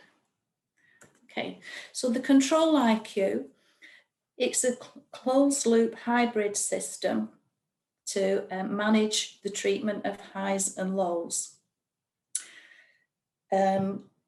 it's trying to improve time in range, so therefore between 3.9 and 10. And when glucose levels are predicted to be between 6.25 and 8.9, the pump will maintain the profiled delivery rate. But outside that predicted range is when the adjustments to the insulin delivery take place. You can set a higher range by using the exercise feature and a lower and tighter range by setting the sleep feature. The license indications for the Control IQ are from age 6 years and above, with a minimum weight of 25 kilograms and a total daily insulin dose of 10 units or more. And the pump can be used with NovaRapid and Humalog insulins. Thank you. I've not seen if there are any questions. We have got more information on the Air Liquide Making Diabetes Easier website, and I'll put the link for that in the chat or the Q&A. Thank you. Thank you, Deborah. Let's have a look. Why is the connector on the infusion tube so close to the pump on the T-Slim? Can Tandem make it further away from the pump so it's easier to hide under clothing? I've not heard of them developing that, but they're always open to suggestions. So at the moment, the connector is there because the connector is obviously part of the cartridge that goes into the back of the pump. So that's why it's a shorter tail here till it connects to the tubing and then the cannula. Thank you.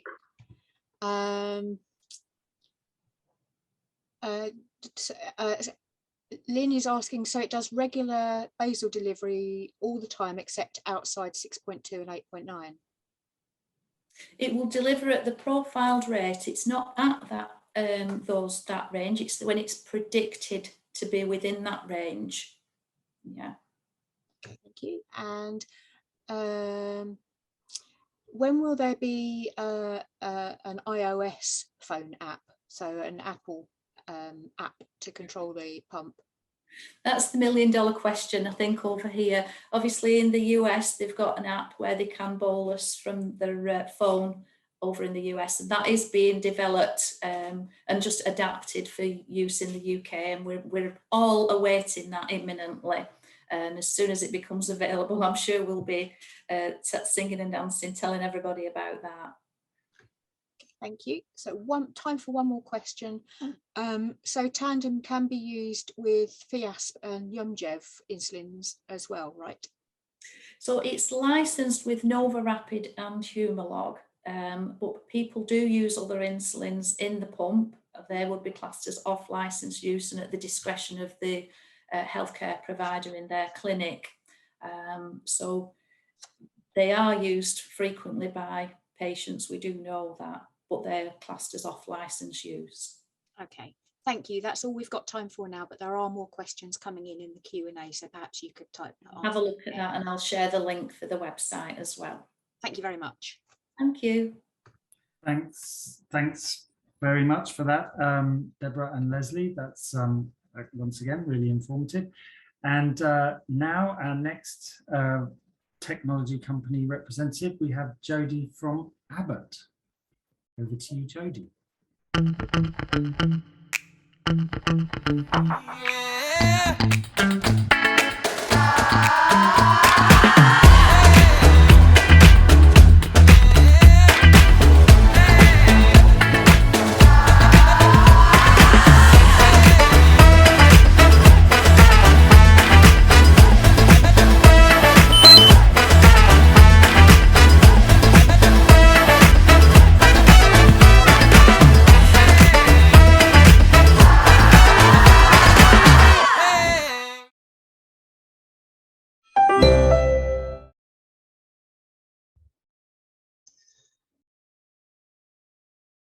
Thank you. Hi everyone. I'd just like to introduce myself. My name's Jodie Foster. I am part of the medical team for Abbott, and I think this point would be really good to give you a bit of an overview of my role, which is very new to Abbott. So previously I have come from the Manchester Diabetes Centre, I was there for 10 years plus as a diabetes specialist nurse. So Abbott have now employed, there's 4 of us in our little group. So we cover the whole of the country, educating healthcare professionals and patients. So I specialised previously in CGMs, flash monitoring, insulin pumps and closed loop systems. I also use a closed loop system and have for quite a few years. And I have had type 1 diabetes for 25 years plus. So what I want to do today is just give you a little bit of an overview. Most of you might know about the Libre or are using it. So sometimes I think we can quite often forget how difficult it is day-to-day life living with diabetes. It's 24 hours a day. You go to sleep, it's not gone away. It's still there at night and can be problematic. And it's 365 days a year. So I used to like to explain it to people. It's like having an additional full-time job. So, hats off to everyone that's doing an amazing job with it, living with it, engaging. It's great now we've got all this opportunity and, this technology out there, whichever technology you use, absolutely brilliant.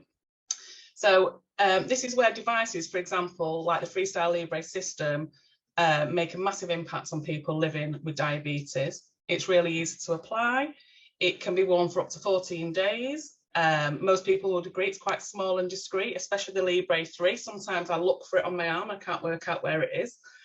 And you can scan through clothes, which is going to be great because before we know it, it's going to be Christmas. So we've all got our big snuggly jumpers on. So it's made a lot of people's lives a lot easier rather than having to do finger stick testing, which is awful. And the longer you have it, it's almost a little bit barbaric sometimes when you're having to keep, pricking your finger. So it's great that you can just literally have it on a device, a handset, and scan. So every single minute of the day, over the 24-hour period, there is a reading that is sort of uploaded from the sensor to your app, and it shows you up to 8 hours of glucose history, which you can see on the graph. And the beauty of it is that you can set alarms. You have the optional, you can have alarms on, or if you don't want alarms, you don't have to have them on, but they are optional. And because it is scanning every 60 seconds, the minute your glucose goes low or it goes high, it will alert you, enabling you to sort of treat whatever the reading is. So the home screen, it also shows you, which I quite like, is you've got your past, your present and your future. So your past and your present is shown in the graph of the 8-hour glucose history, and your future is what we call the trend arrows. And I think living with diabetes, the trend arrow to me is more important than the glucose reading sometimes, because I know if I'm running out the house, going into the car, going to do the school run, I can see what's going to happen in the future. So it also has a lot of easy to read reports, which can help people. Sometimes if you think what's going on here, I can pinpoint certain, if I'm having a period of time where I'm having hypos or hypers, it just gives you that access to be able to look at what's going on. And this is where when we talk about the time in range, so it'll show you visually, which you can see on the third screen down. So you've got what I call your traffic light system. So it'll also, in percentages, it'll tell you where you are high, where you're brilliantly in your green zone, and then also your lows. So there's many other reports that you can explore that are quite easy to read. So that's a bit of a snapshot, and that's from me, and hopefully answer any questions. Thank you, Jodie. We're out of time now, but there are questions in the Q&A section, so perhaps you could type answers in there. Thank you. Thank you very much. Thanks very much, Jodie and Lesley. Yes, so yeah, please, everyone, keep the questions going in the Q&A, and obviously Jodie will be very happy to answer questions there. Thanks very much. So next up, it gives me great pleasure to introduce our community engagement team here at JDRF, who are going to talk a bit about input and JDRF and the services we provide for the type 1 community around accessing technology and treatments. So hi everybody, we are the community engagement team here at JDRF UK. I'm Dan Farrow, head of community engagement here, and I was diagnosed with type 1 myself in 2005. Hi, I'm Helena Nelson and I am Community Engagement Manager. Hi, I'm Mary Murphy. I'm the Community Events Officer. I have type 1 since 1997 and I'm also a parent of a child with type 1 and he's 12. Hi, I'm David. I'm also a Community Events Officer. Hi, I'm Adele Irwin. I'm Community Content and Information Lead. I'm here at JDRF and I'm also a mother to a type 1 teen. Hi, I'm Lesley Jordan. I'm the Senior Technology Access Specialist and I was diagnosed with type 1 in 1968. Hi everyone, I'm Chris Bright. I'm the Community Partnerships and Events Lead and I have a connection to type 1 after living with the condition since 1999. What is Input at JDRF? That is the place where JDRF provides support to the type 1 community regarding access to diabetes technologies. Let me tell you a little bit about the history of Input at JDRF. Started off as a grassroots organisation, a user group of new pumpers in Bournemouth were chatting together over kitchen tables when a magazine published an article about this group and calls came in from around the country about how they could access pumps. So very soon this little local support group became a national support group. It was a voluntary organisation and it was all about access to pumps. Soon access to CGM was added in and then around 2011, John Davis, who was the founder, retired. He was awarded an MBE for his services to people with type 1. From here, I took over the leadership of Input, registered us as a charity. Then a few years later, Flash was on the scene, so we included access to Flash in our advice. And then in 2018, we merged with JDRF because we had a very similar vision and we were saying the same thing, singing off the same song sheet at a number of occasions. Joining up with JDRF meant that Input had a much wider reach.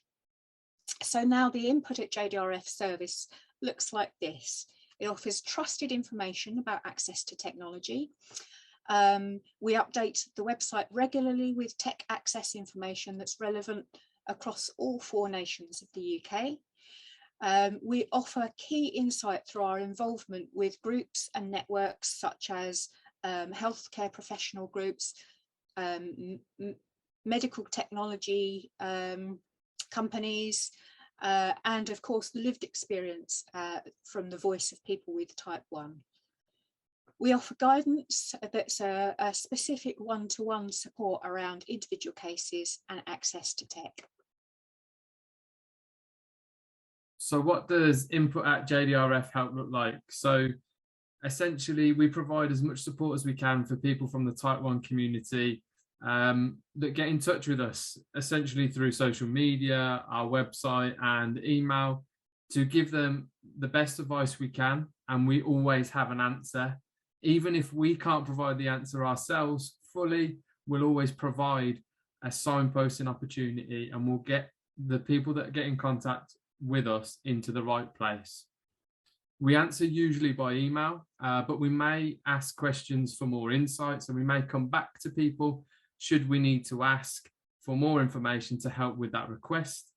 And if we don't have that information, we'll go and make inquiries to other third parties such as the CCGs, or now named the ICSs, to diabetes clinics and to medtech companies to ensure that we do have the best information we can give to anyone that is getting into contact with us. We then provide a rounded response as best as we can and ensure that that person receives the service that they needed and that they go away from that conversation with the answers that they needed. It's always amazing to hear back from those inquiries and to hear whether people have managed to find that final answer if we signposted them elsewhere, and hopefully that they do get to the place that they needed following the discussions that we have. And we always leave that conversation with that person from the community with a solution and an answer. And in general, those inquiries that come into us help us shape the resources and the information that we provide for the community thereafter that conversation as well. It helps us to provide a better support on the website. It helps us to update our frequently asked questions, and in general, ensure that any output that we provide at JDRF around technology and technology access is the best that we can provide and shaped by the community and the questions that come into us as well. So who does input at JDRF help? Input at JDRF can help everyone who is part of our Type 1 community and has queries about technology. From parents who want to explore options for their children, to those newly diagnosed or those who have been living with Type 1 for many years. The knowledge within the input service will help empower them to make choices and get access to the right technology that will best suit their lifestyle. Healthcare professionals and politicians also contact input at JDRF to get further advice for patients or constituents to further support our Type 1 community. So what type of questions can input at JDRF answer? Input offers guidance that's specific one-to-one support around individual cases and access to tech. Here are some examples of the types of questions we've received. My teenager had his pump removed by the clinic. How can he get it back? I've been using Flash for 18 months. How do I get CGM so I can use closed loop? My clinic won't fund CGM, even though I have told them I am hyper unaware. We can help you with any questions about what technology is available, what technology might meet your needs, or whether or not you can get it on the NHS. What have people said about input at JDRF? Here is some of the lovely feedback we have received. My pump started today. Saying I'm excited is an understatement. I just wanted to thank you personally, as without your advice, I'd never have known changing clinic was an option. The points you made were absolutely spot on, and they couldn't really argue the case with my CGM data. You are a hero. Okay. We followed the structure that you suggested for the impact statement. We finally got approval for my pump on the 3rd attempt. Why does input at JDRF offer this service? It's JDRF's mission to make life better for anyone who's affected by Type 1 diabetes until we find a cure. Having Type 1 diabetes is hard, but it's been proven that diabetes technologies help many people with Type 1. So our goal here is to accelerate access to technologies and medicines and to provide reliable, independent information and support to people living with Type 1 and their families. So how can you get in contact with input at JDRF if you need further help? So as you've heard today, we've got a vast amount of information on our website, which we hope is helpful in the first instance.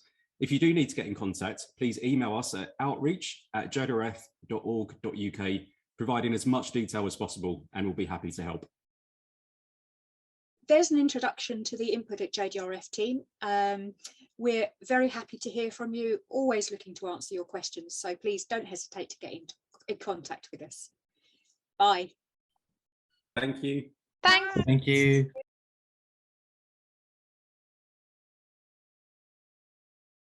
Thanks very much, team. And can I just echo, they're a great team, enormous amount of knowledge, skill and experience. So really do get in touch. They're a wonderful resource that we have at JDRF, and they're there for you. So please do get in touch.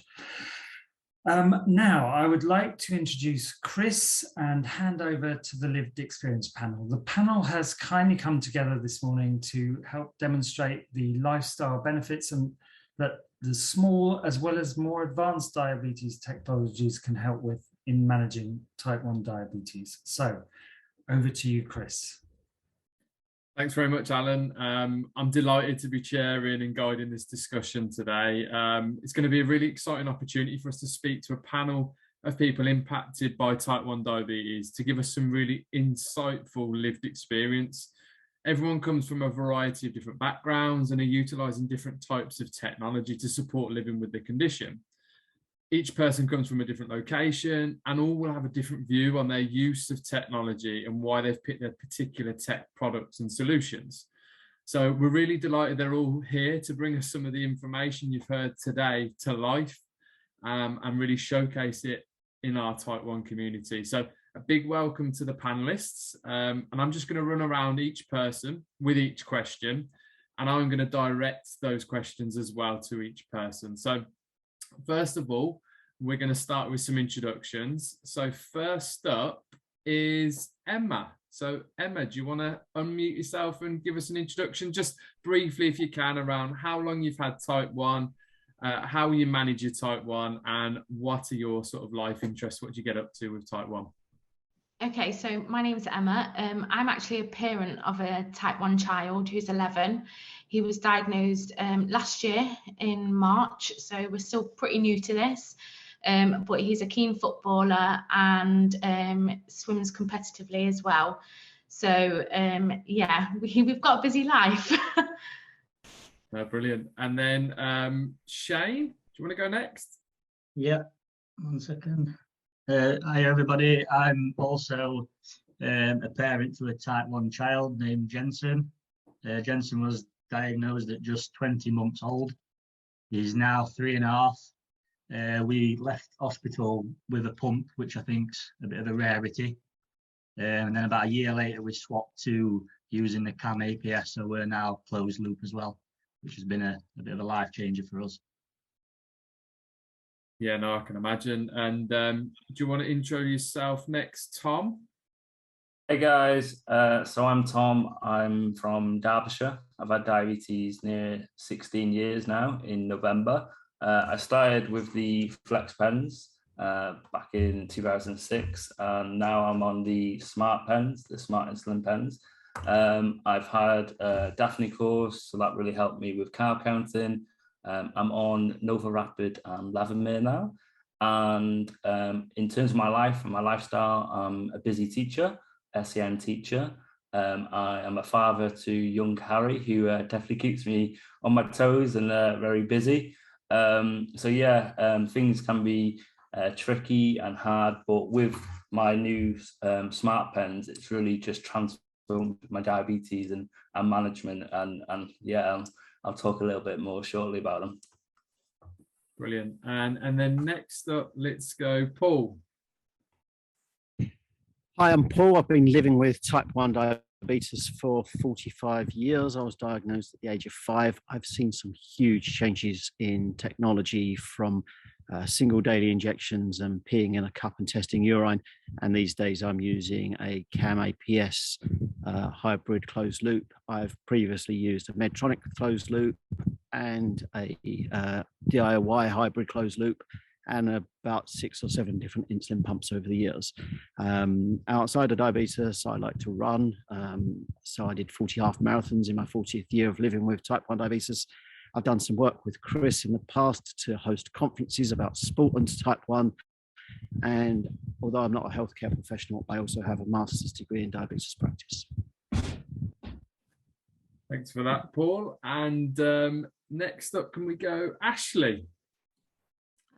Good afternoon. My name is Ashley and I have had diabetes for 26 years. I was diagnosed at the age of 10 and was given 2 little glass bottles, some syringes and a blood sugar machine which was about the size of a small TV. Now I am delighted to say that I'm on a Medtronic 780G and Guardian 4 sensor, so I am all singing, all dancing and all beeping. My students and anyone else that meets me thinks I'm the bionic woman, which I'm not gonna deny that at all. I have had the confidence to have a child due to the technology, and I'll talk a wee bit about that later. But I've got a 2.5-year-old who just does not stop for diabetes or anything else. And I have a very, very busy work life. I travel all around the world, so I encounter many, many different types of carbohydrate. So I need sometimes a bit of help along the way to make sure that everything is in range. And to be honest, I just want to know more. I think knowledge is key, both within my work and also with my condition. So any knowledge that I can gather about how my blood sugar works, how every day it impacts me, keeps me safe, then I'm delighted that I can have it as part of my arsenal. Brilliant, thanks for that, Ashley. And next up, Nilufer. Apologies if I pronounced that incorrectly. You can correct me now, please. Oh no, it's perfectly fine. Perfect. Brilliant. Yeah. I've been type 1 since 2008, so that's a good 14 years. And I started with MDIs, and currently I'm on a flash that's somewhere here. And I wear One Touch, and since 2014, I'm quite happy with the One Touch. I didn't want to actually go for a pump that actually had wires and so on, tubes, because I knew that it was not going to be a part of my lifestyle. So hence I waited for the pump until I could get the One Touch, to be honest. And it's not a closed loop, but I'm quite happy how I can manage it. And I'm very, very excited that now LifeScan, the FDA has approved a smaller version of it. So I'm really, really excited to see if we can get that in the UK as well. And yeah. So as a profession, I used to be an investment banker. I was on the trading floor, but that got my adrenaline a bit too much up. So I decided to switch career. It was also time after 14 years. So I'm a jeweler, and I own my own jewelry company. Right, thanks for that intro. And last one on the intros, over to Jack. So Jack, do you want to intro yourself? Yeah, hi everyone, I'm Jack. I've been trying to figure out how long I've been diabetic for, and I can't remember when I was diagnosed. So I think I'm around about 20 years. I'm on the T-Slim with the Dexcom hybrid closed loop. I've been on many pumps over the years, but the reason that this is the one that I'm on at the moment is because I suffer with gastroparesis. And so I'd be quite happy to talk about how that's changed my life. I was off sick actually before I got put on the hybrid closed loop because I couldn't manage my blood sugar and my gastroparesis at work. Outside of my own diabetes, I'm a psychologist who specializes in diabetes. That's also, I'm about to qualify as a clinical psychologist, and my PhD was in eating disorders and type 1 diabetes. And I ran the charity Diabetics with Eating Disorders from 2008 to 2019. So it's basically diabetes for breakfast, lunch, and dinner in my house. And I'm currently focused on making sure that screening instruments for mental health are diabetes specific, and also for making sure that any therapeutic models that we use with people who have type 1 diabetes take type 1 diabetes into consideration. No, brilliant. Thanks for that, Jack. And thanks everyone for your intro. So we're going to go straight to the first question, and I'm going to start with the same order. So first question, what has been the most beneficial technology-based change that you've made with your type 1? So straight over to Emma. How has that been for you as a parent? So we was put on, I say we, because I feel like, you know, you take on the diagnosis when it's your child as well. But he was put on CGM pretty, he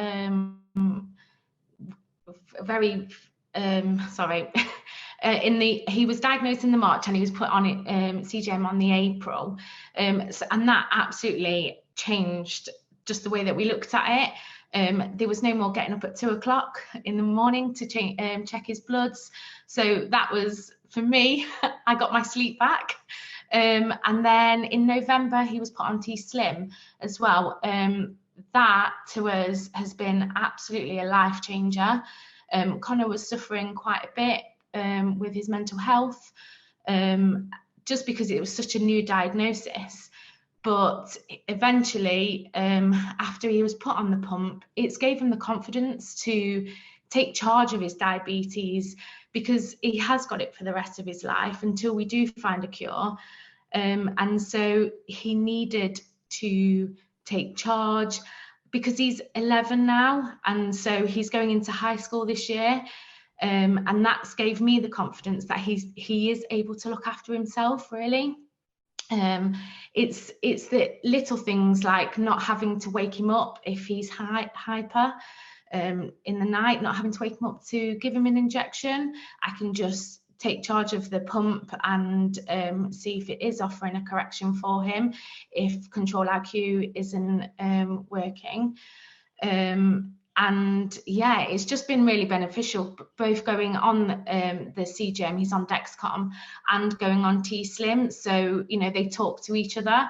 Yeah, we just find it really beneficial for his life, really, because he is really active. He plays football twice a week, and he swims 3-4 times a week competitively as well. So yeah, it's just about controlling those bloods. No, brilliant, brilliant. And I've just seen Naomi's joined us as well on the panel. So Naomi, did you catch that question? Is it worth you just introing yourself and answering that question for us straight away? Yeah, that's fine. So I'm Naomi. I've had type 1 for 9 years, 11 months and 24 days, not that I'm counting. I'm also in recovery from anorexia nervosa and what some people will know as diabulimia. I manage my diabetes through the Freestyle Libre 2, Nova Rapid and Receiver insulin. Outside of diabetes, I work as a deputy head of English at a secondary boarding school in Sussex and teach English and drama. I like running, swimming and yoga. My job can often cause managing my sugar levels and taking insulin a little tricky, especially when I'm teaching the younger students and back-to-back lessons. And I think changing from finger pricking to the Freestyle Libre has positively changed my management in several ways. So number one, having a device that shows the previous 8 hours of my blood sugar levels enables transparency and encourages honest dialogue with my healthcare teams. I think my eating disorder brain is unable to try and cover up out of range blood glucose levels. And additionally, just like my pupils at school, I work well if I know someone will be checking my levels and I'm not completely walking this tightrope alone. Therefore, so knowing that my healthcare team can regularly log on and see my blood sugar levels challenges my eating disorder brain. And I think the data also highlights patterns, trends, and allows me to make informed decisions regarding my doses. Number two, I think being able to scan my phone over my sensor whilst I might be teaching iambic pentameter or facilitating a spelling test is completely life-changing. It's so easy, my students don't notice, and I don't have to start finger pricking, squeezing out blood, or changing a lancet, which I would essentially struggle to find time to do at school. And then number three, I think having the app alarm if my blood sugar is dropping reduces my anxiety a lot, which in turn enables me to feel more confident administering insulin. Brilliant. No, great to hear that, Naomi. Shane, any thoughts on that? Yeah, the most beneficial change that we've had is just changing from a pump to a closed loop. I mentioned that we walked away from hospital with a pump, so pump is all we're used to and know. But after a year of diagnosis, we went on to CamAPS, and for a busy, fussy eating 2-year-old, it's just a massive change for us, and we'd be lost without it now, to be honest. No. But mate, I mean, the technology is just the way it's gone and the way the developments have had such an impact. It's been amazing. And then, Tom, what's it been for you? Yeah, so like I said, been diagnosed nearly 16 years, and most of that 15 and a half years is pretty much finger pricking. And in February, started using Flash, and that was just life-changing for me, from not having to finger prick, the agony of finger pricking, the stress and everything with it. But now I can use the technology. I'm recently going on to the Dexcom trial and actually been prescribed the Dexcom One. It's just life-changing having that CGM to tell me the trends and where I'm going and how I can basically, for me to control my diabetes and not diabetes control me. It's just life-changing. And having these smart pens as just taking it to that next step as well. And one of the speakers spoke about it before, sort of bridging that gap between the flex pens and the pump. And I feel the smart pens are that next step for me, and it's really game-changing to see all the functions of it, and I'll talk about the benefits of that a bit more soon. And Paul?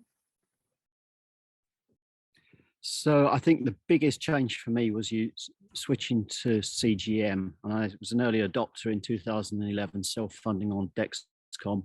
And for the first time ever, it allowed me to recognize and manage the trends in my blood glucose levels rather than reacting to my blood glucose level, which is a world of difference. And that then allowed me to go on and do sport and exercise. So, you know, you already heard that I did the 40 half marathons. I also climbed Kilimanjaro for JDRF back in 2014 with the largest team of type 1s to ever summit Kili together.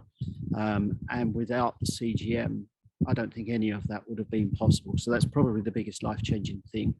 But then as I moved on to hybrid closed loop back in, where are we now? It would have been about 2017.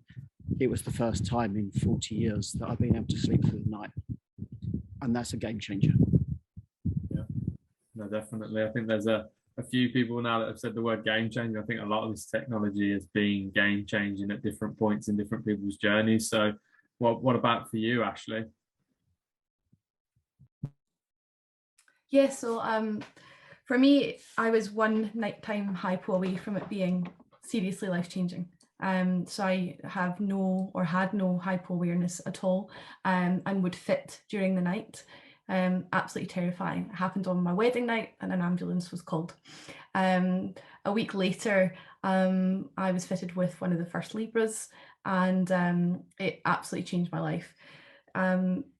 It sounds like a bit of a sob story. It's not. I feel very empowered as someone with type 1 diabetes. I have an unseen disability, but it's really enabling. It allows me to have a conversation with people when I beep and all these different things, and it really helps me as a person to be able to see beyond what I see in front of me in other people. But fundamentally, this technology allowed me to go, I did all my research in Zambia with the United Nations. I've travelled to 50 different countries where some people don't even have insulin, let alone with all the technology that I have as well. And quite interestingly, just before I went on the hybrid closed loop, I was part of a research. It was just a bit of fun. I'm an academic, so I like to help other people do their work as well.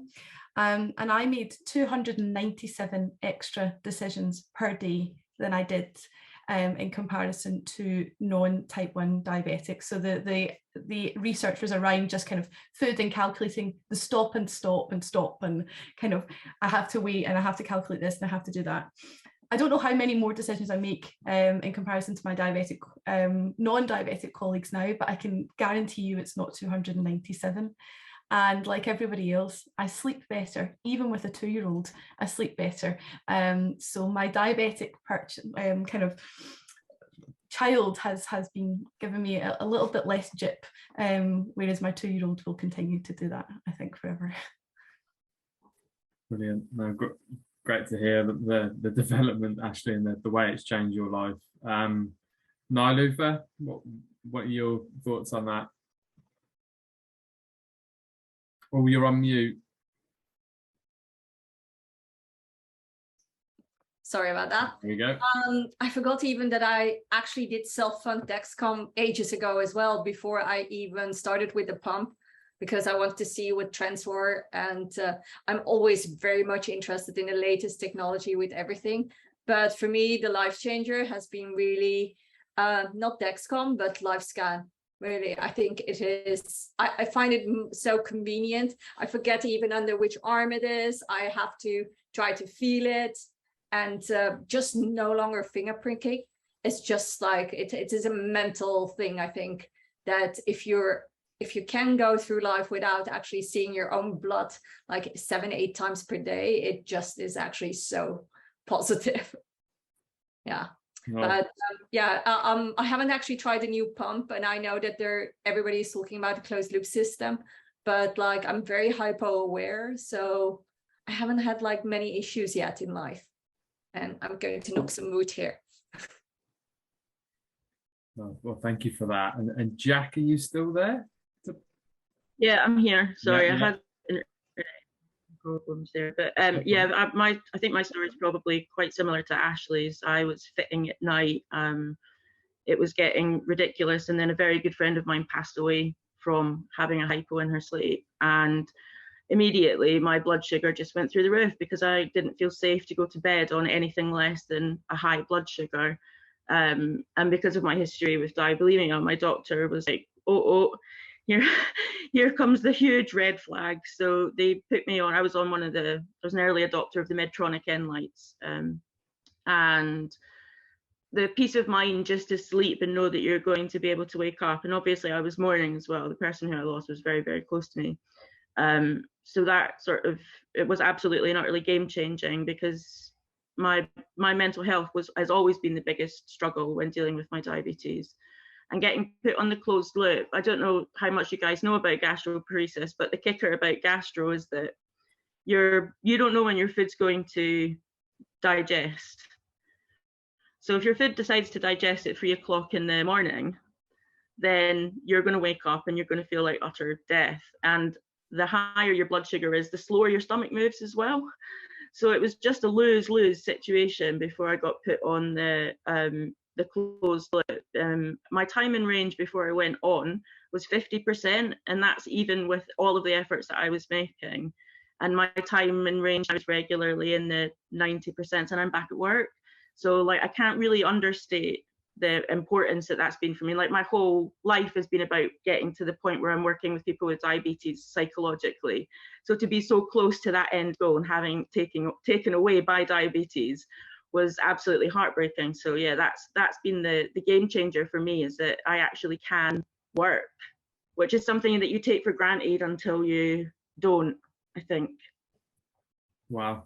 I mean, I think, just hearing all of your stories, it really brings it to life, the impact that diabetes technology has had on so much of our quality of life. It's similar for myself in what I'm using now. In the interest of time, I'm just going to slightly alter the next question, and it's going to be the final question to go around the panel on. So if you can summarize in one sentence the impact that moving to diabetes technology, whichever technology you feel is the most important one to highlight, that it had on your quality of life. So if you can summarize the impact that diabetes technology has had on your quality of life and which one you feel that is, and we'll go the same order again. So we'll start with Emma. What would you say in a sentence, Emma? I don't know if it's more of a sentence or just a few words. Life-changing. Yeah. We're a family of 5, so it has definitely been life-changing for us and for Connor, and that's the only hope that you can have as a parent when your child is diagnosed with type 1. No, brilliant. No, yeah, I mean, it summarizes it, doesn't it, perfectly. And what about Naomi? What would you say? I'd agree. Life-changing, or being able to get my life back. I think initially changing to Flash felt like a nightmare because everything was exposed. All the data just confirmed how I was failing at managing my diabetes. But alongside other treatment, I think Flash has contributed to me being able to get my life back. And I think accepting that my diabetes won't disappear if I don't sort of test and inject. So I'd second what Emma said. It has been life-changing. Amazing. Shane, how would you summarize it? From a parent's view, I would say closed loop frees up so much mental capacity, knowing that the pump is always doing something, whether that's easing off insulin or ramping it up, and that's just invaluable. And it frees up so much mental capacity looking after a child. And then the added bonus is he's more healthier, he's got better time in range, and that's what it's all about as well. Brilliant. Amazing. Tom, how would you summarize it? We've said it already, hasn't it? It's a game changer. I think having the smart pens has helped me link up with technology, with apps, and see the trends and patterns. And what I really love about this, and has helped me so much, is with my flex pens in the past, I thought, have I given my bolus? Did I inject for my evening meal? Did I give my injection for when I went to bed, my long acting? And this pen now, it's just been a game changer, enable me just to do one simple click, and I can actually see when I injected last, how many units, or I can connect up to my phone with the Gluco app, and it just tells me all my data. Data is so important, and it's our data, and it helps us control the diabetes. And yeah, game changer. Brilliant. Yeah, game changer, life changer. Yeah, I can hear it, I feel it. Paul, what would you say? Would you summarize it similarly? Yeah, a little bit different perhaps. So earlier this summer, I had a technology failure that went on for a number of weeks for a variety of reasons. And I started to think that all this technology had made me complacent about my diabetes management because, you know, I've got hybrid closed loop, I've got CGM, and there I was back to finger pricking and back to using multiple daily injections. And one of my friends who's also living with type 1 diabetes, is a psychotherapist, she's had type 1 for 49 years, said, no, this hasn't made you complacent. What it's made, using all this technology has just given you the freedom to live your life in the way that people without diabetes do. And you now have to go back to square one again. And that's not complacency. That's just the freedom that you deserve. Yeah, no, spot on. Similar kind of idea to what Shane said, sort of freeing up capacity, and we live a freer life with technology. And then what about Ashley? What's your views in summary? Yeah, just to kind of reiterate what Paul's saying, it lets me be myself in real time. It lets me react to every day the way everybody else does, within reason. You know, I am a planner by nature, but sometimes just stuff happens and you need to react in a way that I'm not having to think or have this massive bag of just stuff with me all the time. And it's also allowed me to be much more open about my condition, and proudly tell people how I manage these things, particularly in the context of a university where there's thousands of students who have lots of different troubles and conditions and things like that they're dealing with. So it allows me to kind of open up and show them that, you know, with I suppose I have diabetes instead of being diabetic. I think that's a really key thing for me, which sounds silly, but it really, it's a badge that I don't have to wear all the time, I would say. Yeah, no, great summary, Ashley. And Nilufer?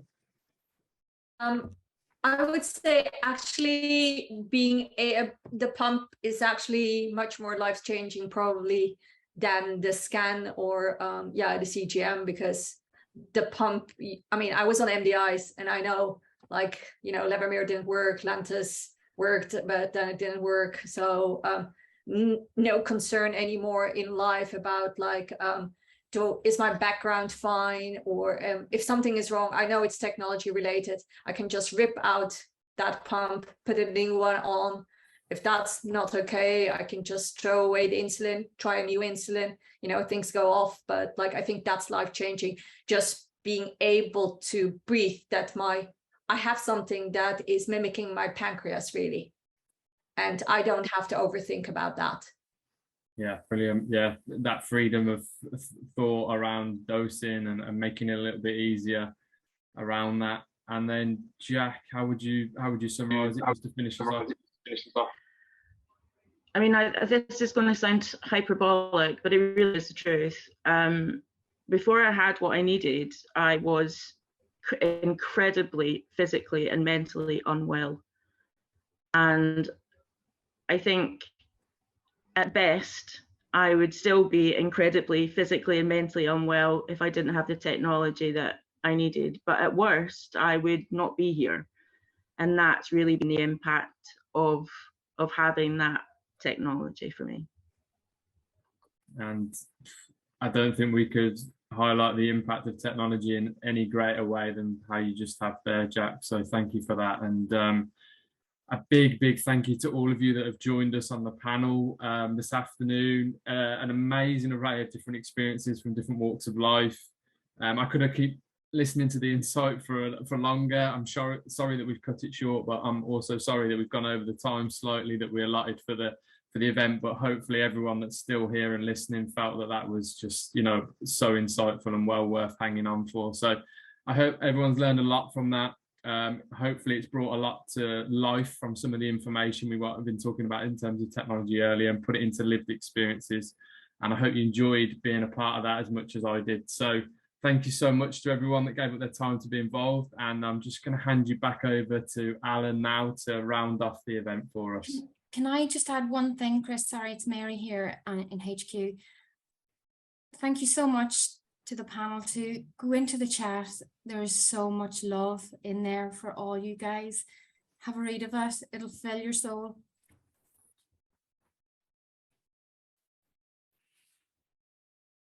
Thanks, Mary, and thanks so much to Chris and the panel there. Absolutely. You know, there's nothing more powerful than people's own stories and own experience, and really a very powerful session there. Thank you all for taking part. So it's my privilege to bring this to a close. What a fantastic event it's been. It's been, I mean, for me, I've learned so much. I think to summarize, you know, tech can be seen as not for everyone. It can be daunting to find the right tech for you, but there's a huge range and choices available. And I think some of the key words that I heard coming out about tech, apart from obviously life-changing, game-changing, is about how liberating it can be. Gives people control rather than being controlled. And we often talk about, we talk at JDRF about type 1 diabetes being a thief of time because of the time and effort involved in self-management. And some of this, you know, using this technology can possibly help some people get back some of the time that they're losing. And I think, again, that came out of the panel discussion just there. So finally, I would just like to say a big thank you to everyone who's taken part today, all the speakers and panelists, our sponsors for making this possible. Thanks for demonstrating the features and benefits of your technology, all the companies who've been involved today. I'd like to thank Mary for managing the event, and to Chris and David for working on the chat, and also to Lesley and everyone else. Lesley for her insight and talking through some of the technology with our corporate partners. Finally, we really appreciate everyone of you taking part in this webinar, of being there, all of the comments and chat and the really insightful questions on the Q&A. It's helped make this the event it's been, which has, I think, been fantastic.